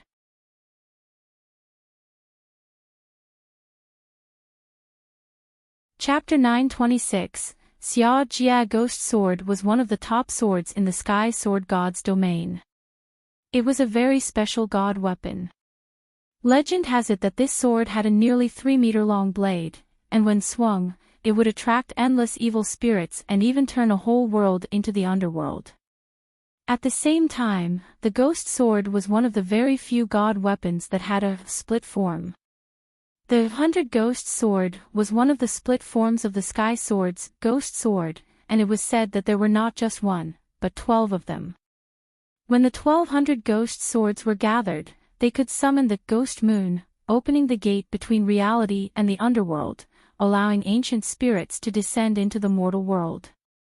The Night of 100 Ghosts was one of the origins of the 100 Ghost Sword, and the Ghost Sword was the divine blade that ruled over this night. Xiao Ling saw Yunqi's sword, and the ethereal, almost elusive sword light. She had never seen such a strange and frightening sword in anyone's hands before. In her eyes, there was a momentary blank when observing Yunqi's sword. It seemed that in that instant, Yunqi's sword disappeared. By the time the sword mark reappeared, Xia Hu, the captain of the Great Xia Guards, had already walked back from the gates of the Ghost City. I have come for the White Lotus secret treasure. To be precise, for the protection of the twin witches guarding the White Lotus secret treasure, Yunqi got straight to the point, and this straightforward attitude actually made Xiao Ling very satisfied. I believe you are the most likely candidate to have come into contact with the White Lotus secret treasure. It wasn't just Yunqi talking nonsense, but Xiao Ling was indeed one of the few individuals, apart from her childhood friend and the twin witches, who was closest to the seeds of the White Lotus secret treasure. Her talent, perhaps only second to her childhood friend and the twin witches, was outstanding beyond that level. According to Yunqi's judgment, in the past, the White Lotus Sword Palace was ranked in the top 10, and her strength is probably stronger than the other 9 combined. Using the technique of turning a sword into a spirit, it is an extraordinary sword skill. If Yunqi hadn't known her childhood friend Huahua, he felt that he would never have reached the level in which the princess of the Great Xia resides. Your choice is correct, said Xiao Ling, gripping the twin dragon sword behind her. Since receiving enlightenment in the heart-asking cabin, Xiao Ling's mind has cleared up. She has overcome her past and reaffirmed her life goal. Defeated by Huahua's sword, and a crushing defeat at that, her beliefs were once shaken, but after receiving enlightenment, she is no longer lost. In this trial of the White Lotus secret treasure, she is determined to succeed. Welcome to join my team. What is your name? Oh. After confirming Yunqi's intentions, Xiao Ling is ready to accept this master from the Ghost Sword domain. No way, I disagree, a loud shout rang out, and the prince of the Great Xia, Xia Jia, hurriedly rushed over. It was a crucial moment. We can't let this mysterious creature, which has no distinction between male and female, join our team. Sister, you trust people too much. Arriving with Xia Jia was a whole team dressed in pitch-black armor, their presence even surpassing the imperial guards of the Great Xia. They were the strongest legion under the command of Prince Xia Jia, created with astronomical figures, known as the Black Riders. Compared to the imperial guards who protect the princess of the Great Xia, they possessed more terrifying power and stronger equipment. Each member was equipped with a dark sword armor of a higher level than the bright sword armor. The strength of their small team alone was enough to sweep through a kingdom. Yunqi, somewhat puzzled, looked at this group of black riders and sensed a strange scent emanating from them. They were heroes in a way, but it's doubtful whether they were even human. Their heartbeats were so faint that they could almost be ignored, their breath almost non-existent. Covered from head to toe in pitch-black armor, they resembled moving steel monsters. 1 ton, 2 tons. Yunqi observed the tracks they were stepping on and came to a bewildering conclusion. The weight of the armor on these black knights was measured in tons. This meant that with each step they took, they were carrying a burden 10 times their own weight, or even more. Normally, they moved under the strain of 20 times normal gravity. Once they entered battle, the strength that these black knights could unleash was simply unimaginable. Is this the power of the Great Xia, the highest holy domain in the Sky Sword God's domain? You're here again, big brother, Xiao Ling grumbled, hands on her hips, looking displeased with her brother Xia Jia's intrusion. As the next heir of the Great Xia dynasty, Xia Jia was extremely talented and powerful. His ability to lead armies was unmatched. However, his biggest flaw was being too controlling and overly doting on himself. This time, he suddenly came to the White Lotus Sword domain because he heard that she was being bullied. If she hadn't stopped him, he might have taken his own black cavalry army to cause trouble for Hua Hua. She was not the type of person who would shamelessly use her privileges as the princess of the Great Xia to regain face after losing. Losing meant losing fair and square. So if she wanted to win, she would win honorably as well. She saw Hua Hua as her target and would not allow her brother to mess around. That Hua Hua is one thing, but this person is absolutely not acceptable. With my black cavalry army, it's a sure thing that you will get the White Lotus secret treasure. There's no need to involve anyone else. Xia Jia glared at Yunxi through gritted teeth. From Yunxi's body, he felt a great danger. This feeling of danger was different from that of Hua Hua, the person he disliked the most in his life, the kind of person who acted like a lady and even wanted to wear makeup like a pretty boy. This kind of person was the most skilled at harming innocent girls who knew nothing about the dangers of the world. His sister must never be with this kind of person. Even if it meant using his power as a ruler, he would make this kid leave. No, this person is here to join my team. Brother, you'd better go back. Xiao Ling could barely stand it anymore. Her own brother had become so controlling of her life. She should be able to choose what kind of team she wanted and who could join it. It was her own business. Kid, tell me your name, and let's fight. The more Xiao Ling said this, the more Xia Jie disliked Yunxi. You can only team up with my sister if you can defeat me. Yunxi, the prince of the Great Xia, and the future owner of the Great Xia sword domain, is extremely confident in his own abilities. The armor he wears is a genuine god weapon, and it is a very rare set. Just like the twin dragon sword wielded by his sister, Xiao Ling, this set of a black flame dragon armor is a god weapon that can only be controlled by those with true dragon blood from the Great Xia. It is proof of the inheritance of the crown princes of the Great Xia throughout history. The bright sword armor of the Imperial Guard of the Great Xia and the black sword armor of the Black Knights are both imitations of this inherited god weapon. At this moment, the black flames in his right hand are burning intensely and roaring. You're tuning into the LoveLore Library YouTube channel. We're so grateful for your support, and don't forget to subscribe to join us on this incredible journey through captivating stories. Your generosity through donations truly makes a world of difference, as it's the primary source of revenue that allows me to expand and enhance this channel for you. Thank you from the bottom of my heart for being a part of this adventure.